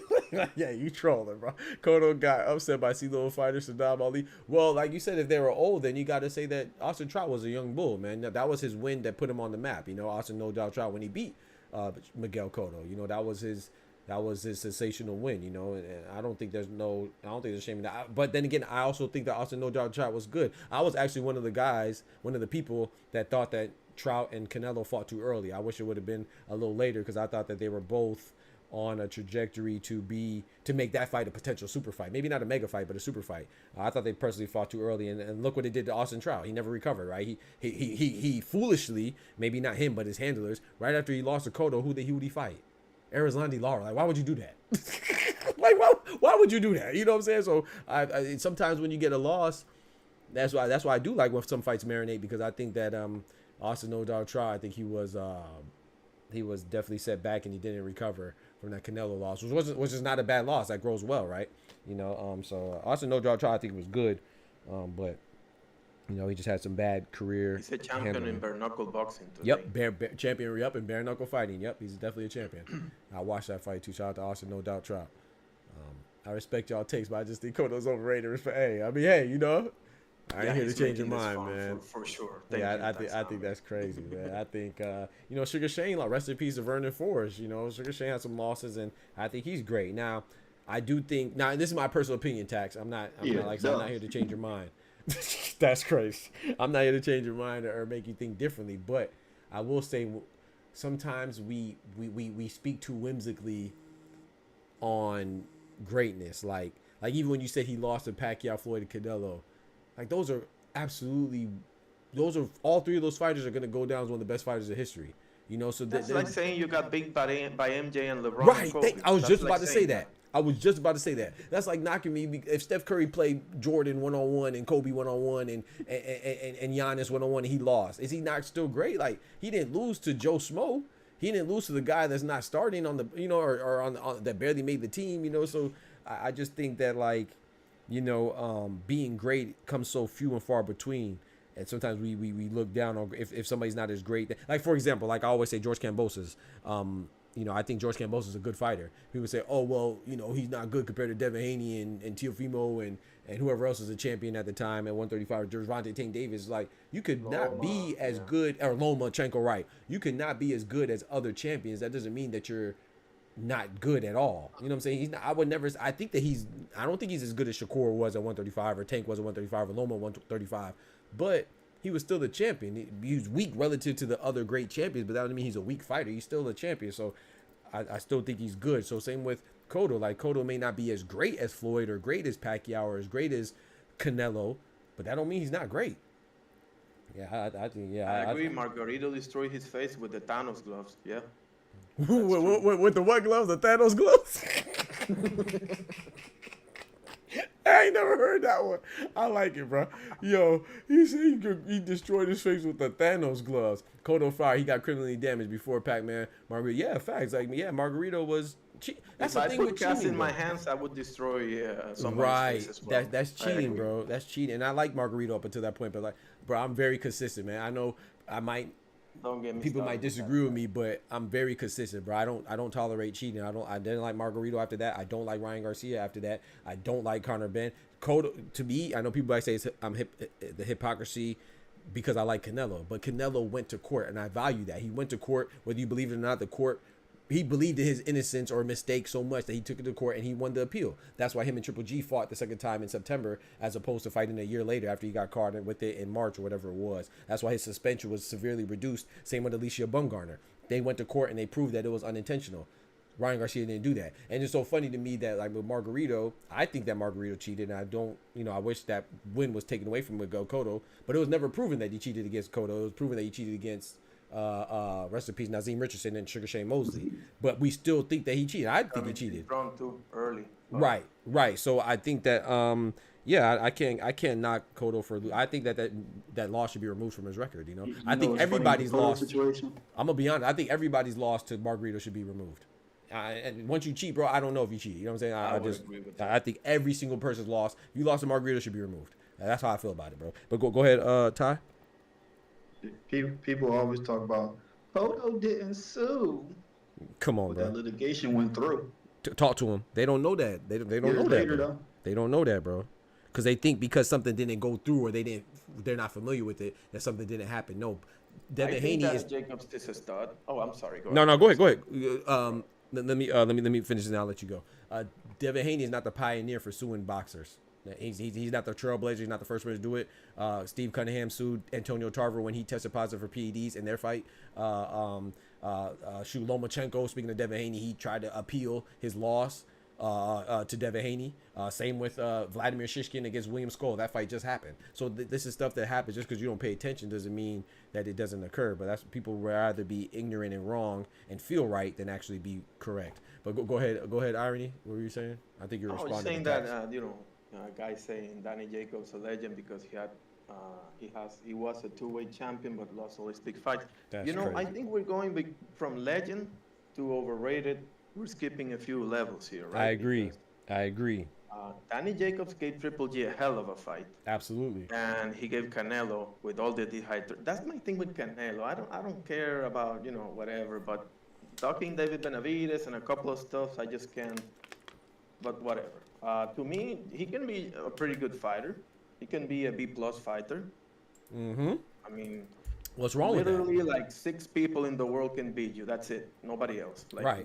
What's wrong with that? Like, yeah. What's wrong being a B+ fighter, or A fighter, or A- fighter, or B-? What's wrong with that? He said that's crazy. That's crazy, Smoochie. I don't even know what that means. He said Danny Jacobs, Miracle Man is not good. He's not a legend. What Smoochie said.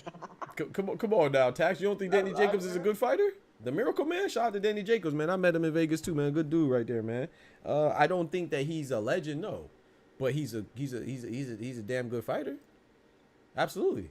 He lost to what? Dmitry Pirog early on, and then he bounced back, had a great, great career, have a good fights with Triple G, Canelo, like Irony already articulated. Excuse me. I think he's a good fighter, but a legend, no. But you can't tell me that. Do you think Danny Jacobs is comparable with Miguel Cotto? Come on now. I don't think you believe that for real. And that's no disrespect. Danny Jacobs is good, but I would say Danny Jacobs is more on the level of like, I don't know, because I don't want to be disrespectful to anybody. I would say like he's like, I'm trying to think of a current fighter. He's a very good fighter, a champion level fighter. Hall of Fame. You say what? New York Hall of Fame. Talk. You know what I'm saying? Hey, hey, that's where he's from, right? Hey, he made it. Everybody ain't do that. I'm trying to think who I could compare him to. Who would you compare him to right now? That's an active fighter. Who, Danny Jacob? Yeah. I don't know. As far as like a comparable fighter, like a good fighter, may not be great, but very good. Like a Carlos Adames. He's a good fighter. Like a Carlos Adames, man. Champions level fighter. I don't think anybody thinks he's the best of his division. I don't think anybody ever thought Danny Jacobs was the best of his division. But he definitely think he's a good and a championship level fighter. I would say like a Carlos Adames. Jacobs all right, B level. Yeah, I mean, what's wrong with that? He ain't somebody that you just gonna walk through. Believe that. 168 is lit, but the gap between Canelo and number 2 is 168 is top heavy, tip top heavy with Canelo. Because I mean, yeah, Canelo 168 is kind of I don't think anybody would be too excited about Canelo versus Mbili or Canelo versus Pacheco. I think everybody would have Canelo winning handily. And then the other top guys he already beat, right? Caleb Plant, Jaime Munguia, Edgar Berlanga. If Jamal Charlo comes back, he'll shake it up. That'd be interesting. I would watch. I mean, I'm sorry. I thought you were talking about Benavidez. Okay. I would like to see Canelo versus Jamal Charlo, or Jamal Charlo versus Caleb Plant, or or Caleb Plant versus Edgar Berlanga, or Edgar Berlanga versus Jamal Charlo. I like to see Jaime Munguia versus Edgar Berlanga, which I don't think Edgar Berlanga would take that fight. But I would like to see Caleb Plant and Bubu Andrade. What you think? Oh, I like that too. That would be nice. Another good fighter, people just threw him away because of one loss. He lost to Dave Benavidez. What's wrong with that? What's wrong with that? Dave Benavidez I didn't like Berlanga saying that. He sounded really not smart. Yeah. He got 2 losses. Yeah, he got 2 losses against 2 guys that you can't hang with, bro. Like. Oh, you talking when he was talking to Caleb Plant? Yeah, he's tripping. Yeah, I mean. Yeah, 2 losses to Canelo and Benavidez. Where's the shame in that? The dudes he can't beat. Right, exactly. Two dudes. One dude he clearly didn't beat, and then the other dude, ain't no way. Bro, you lost and you celebrated a loss. That's all I need to know. Right, exactly. And I don't mind you being happy because he established generational wealth, got a big payday, of course. But you can't Like, to me, if you're trying to convince us or anybody that Canelo, quote unquote, passed you the torch, which is what he said, I'm sorry, you don't celebrate losses like that. You don't have a motorcade in your hometown because you lost, bro. Like that. I know it's a touchy subject, but do y'all even claim Edgar out there? No. Not even by my barber. Like, don't do Edgar like that, man. Don't do Edgar like that. We know better. Show him some love, man. Show him so he ain't that bad now. Come on now. He is wilding for Celebrate, but come on now. Show Edgar some love, man. He was what did he do? First 16 fights, first round knockouts. Come on now. I don't care if they were bad or not. Come on. 17 fights. Playing Carlos Adames though. His 17th fight was his 17th round of boxing. Come on now. He's not. I'm not saying he should be the face of Puerto Rican boxing. No, I'm not saying that. I'm not saying he should be Miguel Cotto level, or even I think Xander Zayas is a better representative if you want to pick somebody to represent. Right, but Edgar Berlanga is not bad now. Come on now. He's not. We ain't gonna trash him. He's stupid. I'm sorry. Yeah, he is stupid. Yeah, he says dumb stuff. Yeah, that's a fact. I don't like it. Yeah. I'm not advocating for him as a person or nothing like that. But I think he is a formidable fighter. I think he's a top guy at 168. I think he's gonna get exposed. Yeah. I think he loses. Don't get me wrong. I think he loses to all of the top guys, but I think he is one of the top guys at 168. I mean, not whether that's impressive or not. Yo, shout out to George the Last Patriot, man. Dropping that bread, that cheese, that butter.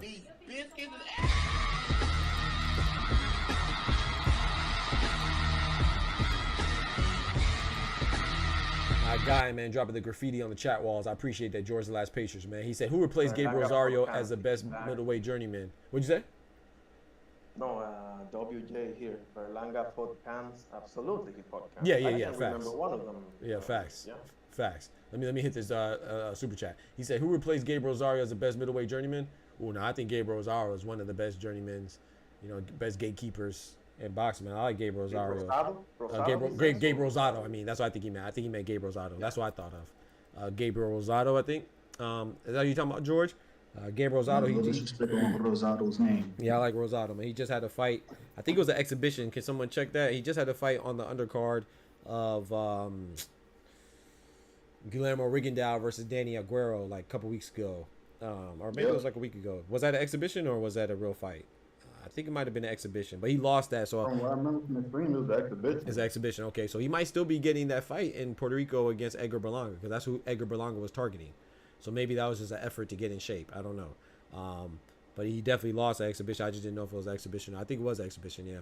I just didn't know if it was a sanctioned exhibition, but I'd take Ty's word for it. I think it was an exhibition. So we could possibly see Gabriel Rosado back in the ring for March against Edgar Berlanga for his hometown fight in Puerto Rico. We need Plant versus Jaime and Durrell versus Boo Boo and McCumbee versus Edgar. I like that. Ooh, Trevor McCumbee versus Edgar Berlanga. I like that. Irony, y'all claim Cotto even though he was born in Rhode Island, rep New York, resides in Florida, and looks Puerto Rico fans for money. It's more complicated than that. It's not well, Tax Hammer, you're messing again. Look at all those laughing faces. Come on, bro. But even if so, though, like, let's be real. I mean, Puerto Rico is America. It's part of America, so you're American. So him residing in Rhode Island or New York, I don't see the problem. What they call what they say if you're from New York, New Yorican. He's trolling. He's trolling, bro. He's trolling, bro. Shout out to Edgar Berlanga, man. You think just because you're born here, I'm gonna rock with you? You're crazy, man. I'm not that easy. No. Right. Yeah. You are talking about Gabriel Rosado. Before they claim Edgar. Say it again. I said they're gonna claim Shakur before they claim Edgar. Yeah, he is Puerto Rican, right? He's even his sure. His dad, yeah. I meant Gabriel Rosado. Okay, yeah. I like Gabriel Rosado, man. I think he's just exciting, right? Like whether you mean the best, as in like I don't know if he's the best as far as skills goes as the best gatekeeper, but as far as entertaining, man, he fights everybody. That's why I love to see guys like Gabriel Rosado get rewarded for their efforts in boxing. He gave a lot to the sport. Like I love seeing him as a commentator. I was so happy for him when he pulled up that upset over that Lekuziev, something like that. I'm getting a little bit better. Oh yeah, you talk about Beck the Bully, Beck Tamir Milakuziev. That's right. That's his name. Yep. Beck Tamir Milakuziev or something like that. Yeah. I like Gabriel Rosado, man. I think Gabriel Rosado is, like I said, I like to see him getting some love as a commentator and stuff like that because I love watching Gabriel Rosado fight, whether he's fighting Triple G or Beck the Bully or whoever he's fighting. I love it, man. He doesn't seem to say no to anybody, man. And it's funny that we say we want fighters to do that, but then when they lose, we just throw them away. You know what I'm saying? Well, that I think that's just American boxing. Berlanga call out? He said he wants Gabriel Rosado. Oh, who he called out? He called talking back and forth for Caleb Plant and Jamal Charlo. But I've read an article now. I don't know if it's true now, but according to what he said and this article said, he said that his homecoming fight may be against Gabriel Rosado in March. But yeah, I don't know. He got to get in the ring with Caleb Plant. I agree. I have my boy Sweet Hands. Does him bad. Yeah, I think Sweet Hands beats. Yeah, I think Caleb Plant wins too. But that's a good fight though, man. Because like I said, Edgar does have some power now. He's a big dude. Monster versus puncher, right there. Yep. I like my He guy. going down like Darrell. Yeah, I like my boy Sweet Hands. Yes. Give me like that my boy one, Sweet please. Hands. Yeah, I like my boy Caleb Sweet Hands playing, man. Gabe a dog, yeah. Yeah, Gabe a dog, man. I rock with him. If they make that fight, I'm gonna show up with a shovel. Hopefully, I can make it past security. You gonna put Edgar Berlanga in the dirt. Yeah, that was one of the best celebrations, man. I was mad the ref tried to cut him short, man. After he pulled out that shovel on Anthony Durrell. Yes, sir. Yep. Yes, sir. Johan Vasquez is a great gatekeeper as well. I love his fights. Yep. Puerto Rico is expensive to live there. It is expensive. I agree. I live here. Yeah. Believe me, I know. Yep. Chisora. Yep. Is another. Chisora has his fight against Otto Wallen, George the Last Patriot. His fight with. Is he fighting Otto Wallen? Yeah. His fight with Jarrell Big Baby Miller was canceled due to some man named Salida. I think it had to do with Salida Promotions. I'm not sure. But that's what Jarrell Big Baby Miller. He blamed Salida for the cancellation. And now Derek Chisora, he made a quick pivot. He's fighting Otto Wallen in March in Manchester. I don't understand February. Excuse me. Anyway. Yeah. That's true. I saw. Shit is always Mickey with him. Yeah. But he said this is his last fight of his deal. Jarrell Big Baby Miller said. I saw an interview when he said that he was saying some bad stuff, man. Yep. But yeah, Derek Chisora is definitely a great journeyman, but he's English, you know. In England they love boxing. Like I said, America, we don't like boxing, man. We don't like boxing, man. As a whole, I'm saying as a country, we don't value boxing, man. And if Derek Chisora was American, that people would say he's trash. Yeah, that's what I cannot stand from boxing so-called fans. Yes, bro. The more you hear them speak, the more you're like, Jesus. Bro, no love, bro. If you're and they blame people like, they blame the fighters and they blame Floyd Mayweather. They don't use that logic in any other sport. Nope, no other sport, bro. Any other thing. No other sport, bro. Even the UFC. Yep. It's us, bro. It's like when Errol Spence loses one loss, gets one loss, even if it's to the top 3 pound for pound guy, number 1 pound for pound guy in Terrence Crawford, he's trash. Deontay Wilder loses one time to Tyson Fury, he's trash. Caleb Plant, no one talks about Caleb Plant because he lost to Benavidez and Canelo. You know what I'm saying? Like, bro, like, come on, dog. You lose one time and they throw you away, bro. Look what they thought he did Devin Haney. Devin Haney didn't even really lose. It was a no contest by the New York State Athletic Commission. He's trash. So many examples of people losing one time. Yeah, that would make 99.999% of the legends trash as well. Facts. If you're not undefeated, like, and they say it's the boxers that want to keep their O. No, they see how we react when a boxer loses their O. They see how we treat them and how we ignore them when they lose their O. So right. So how can you be asking for the best to fight each other and at the same time calling people bums and blah, blah, blah, blah. Exactly. Oh, please believe when Tank and Shakur fight, whoever loses is a bum. Watch. Watch. Mm-hmm. I promise you. When Tank and Shakur fight, whoever loses is a bum, bro. I promise you, bro. Which is crazy to me. Yeah, could you imagine LeBron losing in the final, now he's a bum? Come on now. Come on now. Yo, that happened though. Yep, everybody's a bum, bro. Every loss is a bum. You lose, you a bum. No matter who you lost to, when you lost to him, circumstances around it, you a bum. It's like, I don't remember if it's Jay Hardcore or somebody else, he say, go beat him then. He a bum, go beat him then. Go beat him, right. Right. Yes, sir, man. Gentlemen, man, I'm about to go ahead and call him, man. Give me some food. So, I'm hungry too. Yeah, I'm a little hungry, bro. I appreciate y'all rocking, man. Irony, pull up It's been a whenever, pleasure, bro. man. God bless you as well, man. Thank you for joining. Shout out to my boy Ty. You already know what time it is, man. Pull up whenever. Yes, sir. So I appreciate y'all boys, man. And you know, we be back on for the 7 p.m. show, man. So good Lord willing, if you can make it, What time is man. it right now? Are you 11:48 like me? I'm 10:48, 1 hour. So 7 p.m. will be 6 p.m. for me. Yep. Okay, I'll try to make it. Mm-hmm. Well, no, you right? said you're 11:48. Yeah, right now I'm 11:48. Okay, so 7 for me will be 8 for you. Where you at in PR? Oh, that's fine. Ponce? No, Caguas. Oh, okay. look at Tax, bro. Taxes are nah. You're trolling, bro. He said Braun is great, but he ain't Kobe or MJ. I agree. I think MJ is better than LeBron, but LeBron is a beast, bro. We got to stop that, bro. You can be. There's nothing wrong with being number 2. You know how many people play basketball? They're different players. You're comparing 2 shooting guards with 1 3. And even that, it's still like if you have to say Kobe or MJ is great, but he's not. I mean, sorry, Braun is great, but he's not Kobe or MJ. Where's the shame in that, bro? It's not like you said he's great, but he ain't Paul George. No disrespect to Paul George, but I'm just saying, like, you were talking about greatness, bro. Like, there's no. If you think about LeBron and you also think about Kobe, MJ, Larry Bird, Magic Johnson, Kareem, then you're already great, bro. That's already awesome, fantastic company. Tim Duncan, like, come on, bro. But I do agree. I think for me, MJ's my GOAT, but LeBron is definitely in GOAT status too. With that, but I don't know too much about. It's been a long time since I watched. Oh yeah, I love basketball, boxing. Those are my two favorite sports. Facts. Thank you, Max Hammer too, and WJ McCullough. Salute to you. Oh man, thank you, bro. Yes sir, man. Everybody have a great set. Are you on tomorrow? Me, yes sir. I'll be on in the morning as well. I go Monday through Friday. My set times are Monday through Friday, 8 a.m. for the morning show, which would be 9 for you. And then 7 p.m. for the evening show, which would be 8 for you. And then on the weekends, I do, boxing commentary. On Sunday, I just get on whenever. I don't really have a set time, but Monday through Friday, those are my set times. I appreciate you, bro. Yes, sir. Care, okay? Hey, man, you too, bro. God bless, man. Thank you, bro. All right, brother. All right, Ty, you be easy, man. Thank you for coming through, bro. Yes, sir, man. Shout out to my boy, Ty. Shout out to my boy, Irony, man, for them coming through. Really appreciate them. Shout out to Karma. Tried to sneak in here in the chat with the whale emotes. I don't even, because I'm about to eat. I'm a whale. When you gonna come feed me? That's crazy, bro. Watch my calories. I don't do none of that.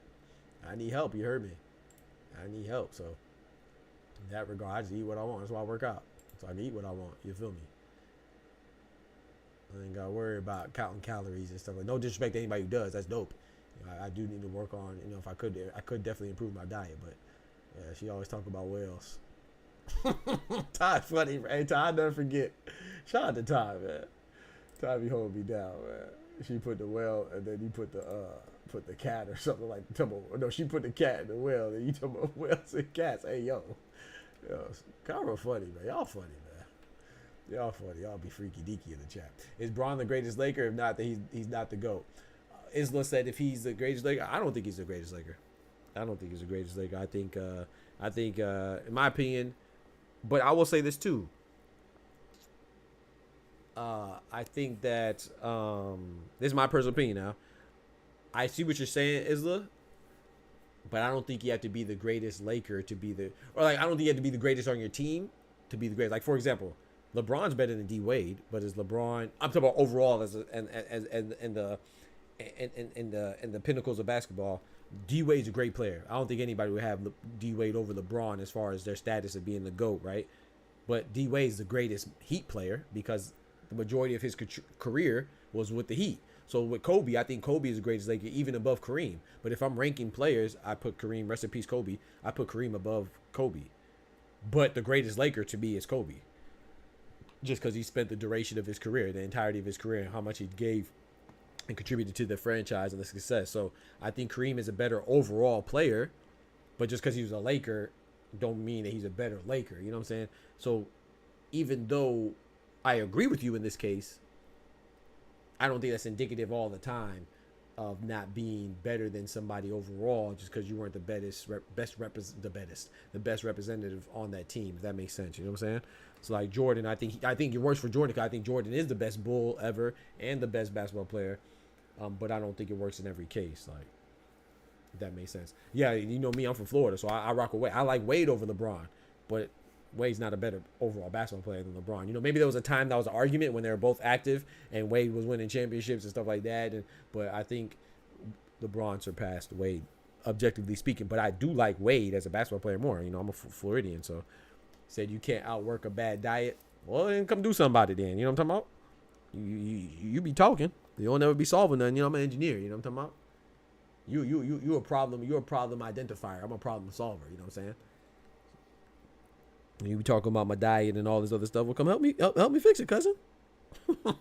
Help me fix it, man. You know what I'm saying? Check my diet for me. I ain't gonna do it. That would solve the problem if Karma was in charge of my diet. But I don't know if I can trust you though, because I ain't on them. You know what I'm talking about? I don't subscribe to no. Yeah, I don't subscribe to no ostrich. No osterine. But we see him who has been made a little lower than the angels, Jesus, because of the suffering of death, crowned with glory and honor, that be the grace of God. He should taste of death for everyone. Amen. Let me respond. Wade County, you can't outwork. Oh, I read that already. Good stuff. Yes, sir, man. Good stuff to everybody, man. I appreciate y'all. Message from Mama Doc. She says, everything is temporary. Don't stress. Faith is not believing that God can. It is knowing that God will. Good morning. Happy Wednesday. Oh, I forgot. I might not stream tomorrow. It's Thanksgiving.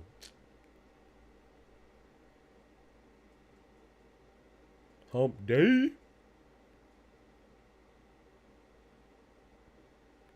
Bruh.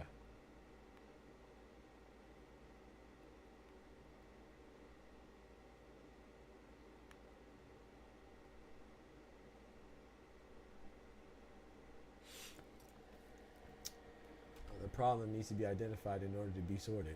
That's easy. There it goes. There she goes. Looking for more problems again. The problem does need to be identified, but you can't stick on the identification. You got to move forward in the process with solving, right? Absolutely. It does have to be identified. But a lot of people, you know, they like to stay on the identification. But, oh, well, that's a problem right there. Let me move on. This is why I can't do it. This is why I can't keep going. This is why I can't continue. You know what I'm saying? They don't look at it to identify in order to solve. A lot of people are not solution oriented. A lot of people are career critiquers. She gonna have you out here looking like freaky. Hey, yo, have me out here looking like Oscar and Rollies. You dumbass. So we don't get a stream because you want to be a whale. That's crazy. What are you doing for Thanksgiving, Carver? What are your plans for Thanksgiving? Shout out to Karma, man. You know what I'm saying? Big shout out to Karma, man. Love me some Karma, man. Shout out to Karma. One time for the ladies. Hide the kitchen utensils. Now, I might hide them, but I ain't hiding them in my drawers. That's crazy. Shout out to Oscar, though. Put some respect on Golden Boy, though, man. We ain't gonna disrespect Golden Boy, man. Hopefully everybody enjoyed their Thanksgiving, man. Anybody traveling for Thanksgiving doing the turkey trot? What's that? What's the turkey trot? Turkey trot at tradition.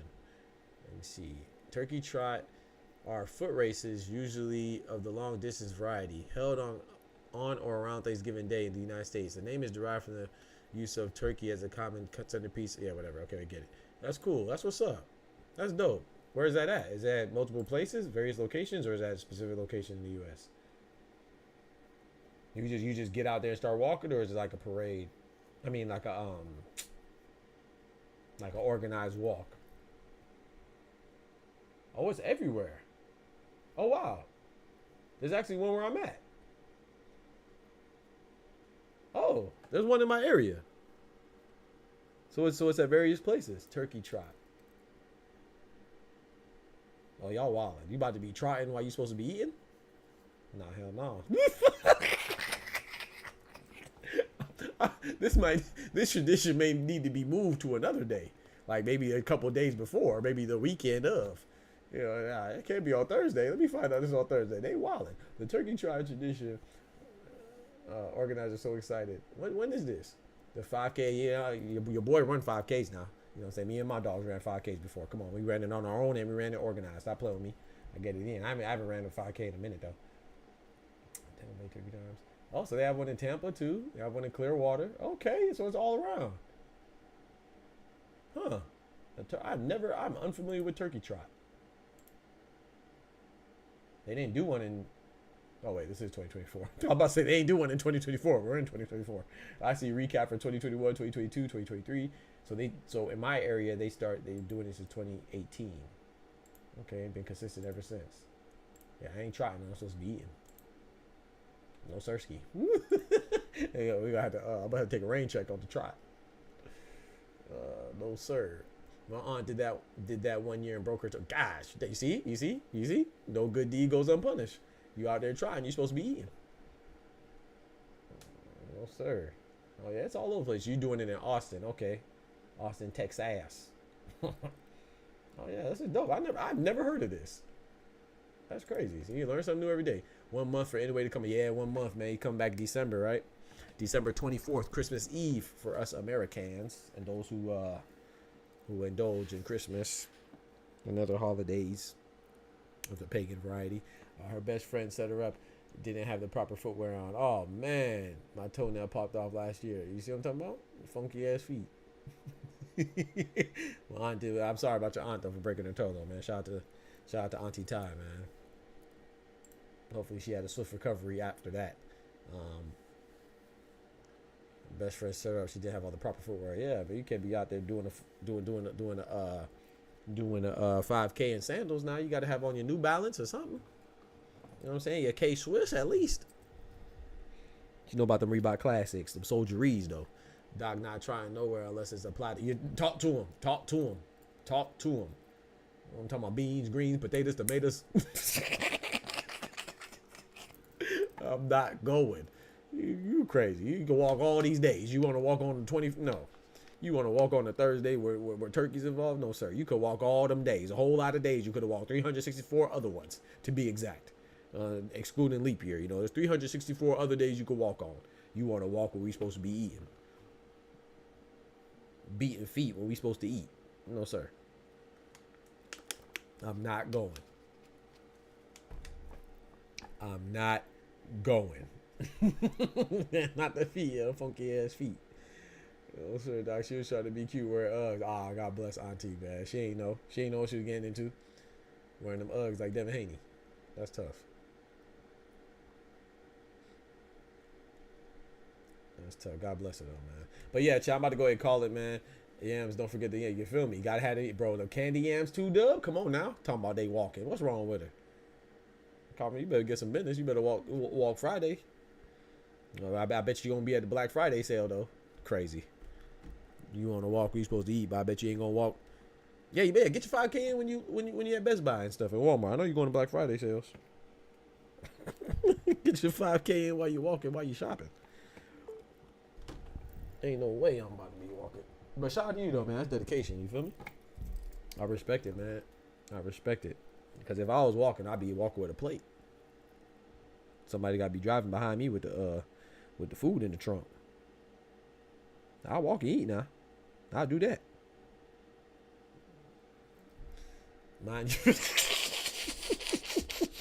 mind your business. Okay, I gotta mind my business. Okay. Yes, ma'am. Mind my business. That's crazy. That's crazy. She be putting me all out on Front Street talking about I don't go nowhere. And the yard don't count. But she telling me now to mind my business. It's crazy. That's wild. That's wild. But yeah, I'm about to go ahead and call it, man. I appreciate y'all rocking as always, man. Don't forget to hit that like button for your boy. And if you have not joined the Box and Talk family by hitting that subscribe button, like the indication, like the notifications give you there, like notifications indicating is what I meant to say. Please do that. You know what I'm saying? Join the Box and Talk family. Try to throw Dev on.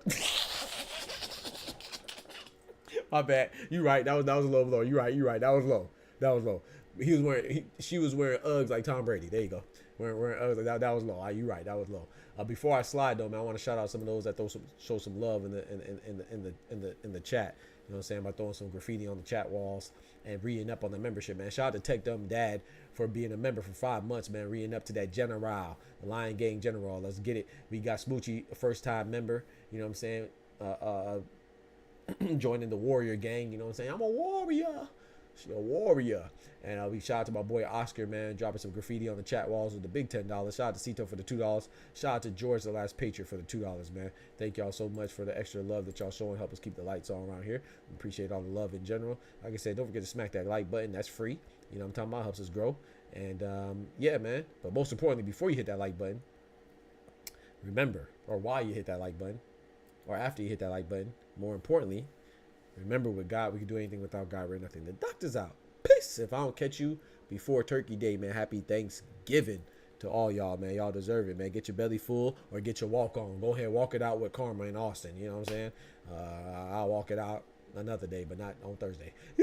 Shout out to my boy Dub. Yes, sir. Great show. I appreciate you, bro. I appreciate you being a contributor to ensuring that this show was great, man. Dropping the graffiti on the chat walls. Dropping that bread, that cheese, that butter.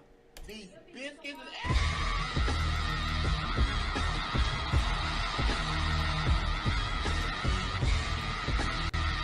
Shout out to my boy Dub on the walkout, man. One time for the road. Yes, sir. He said, you got to help me fix my man. Yeah, man. Shoot, we could talk on the Discord. I don't know how I can help because I don't know. That's weird that you can't. If you're trying, you can't. Like I said, it's all good, man. I appreciate the love that everybody shows already in any capacity. But, yeah, I don't know what's wrong with that. But, yeah, we can run it.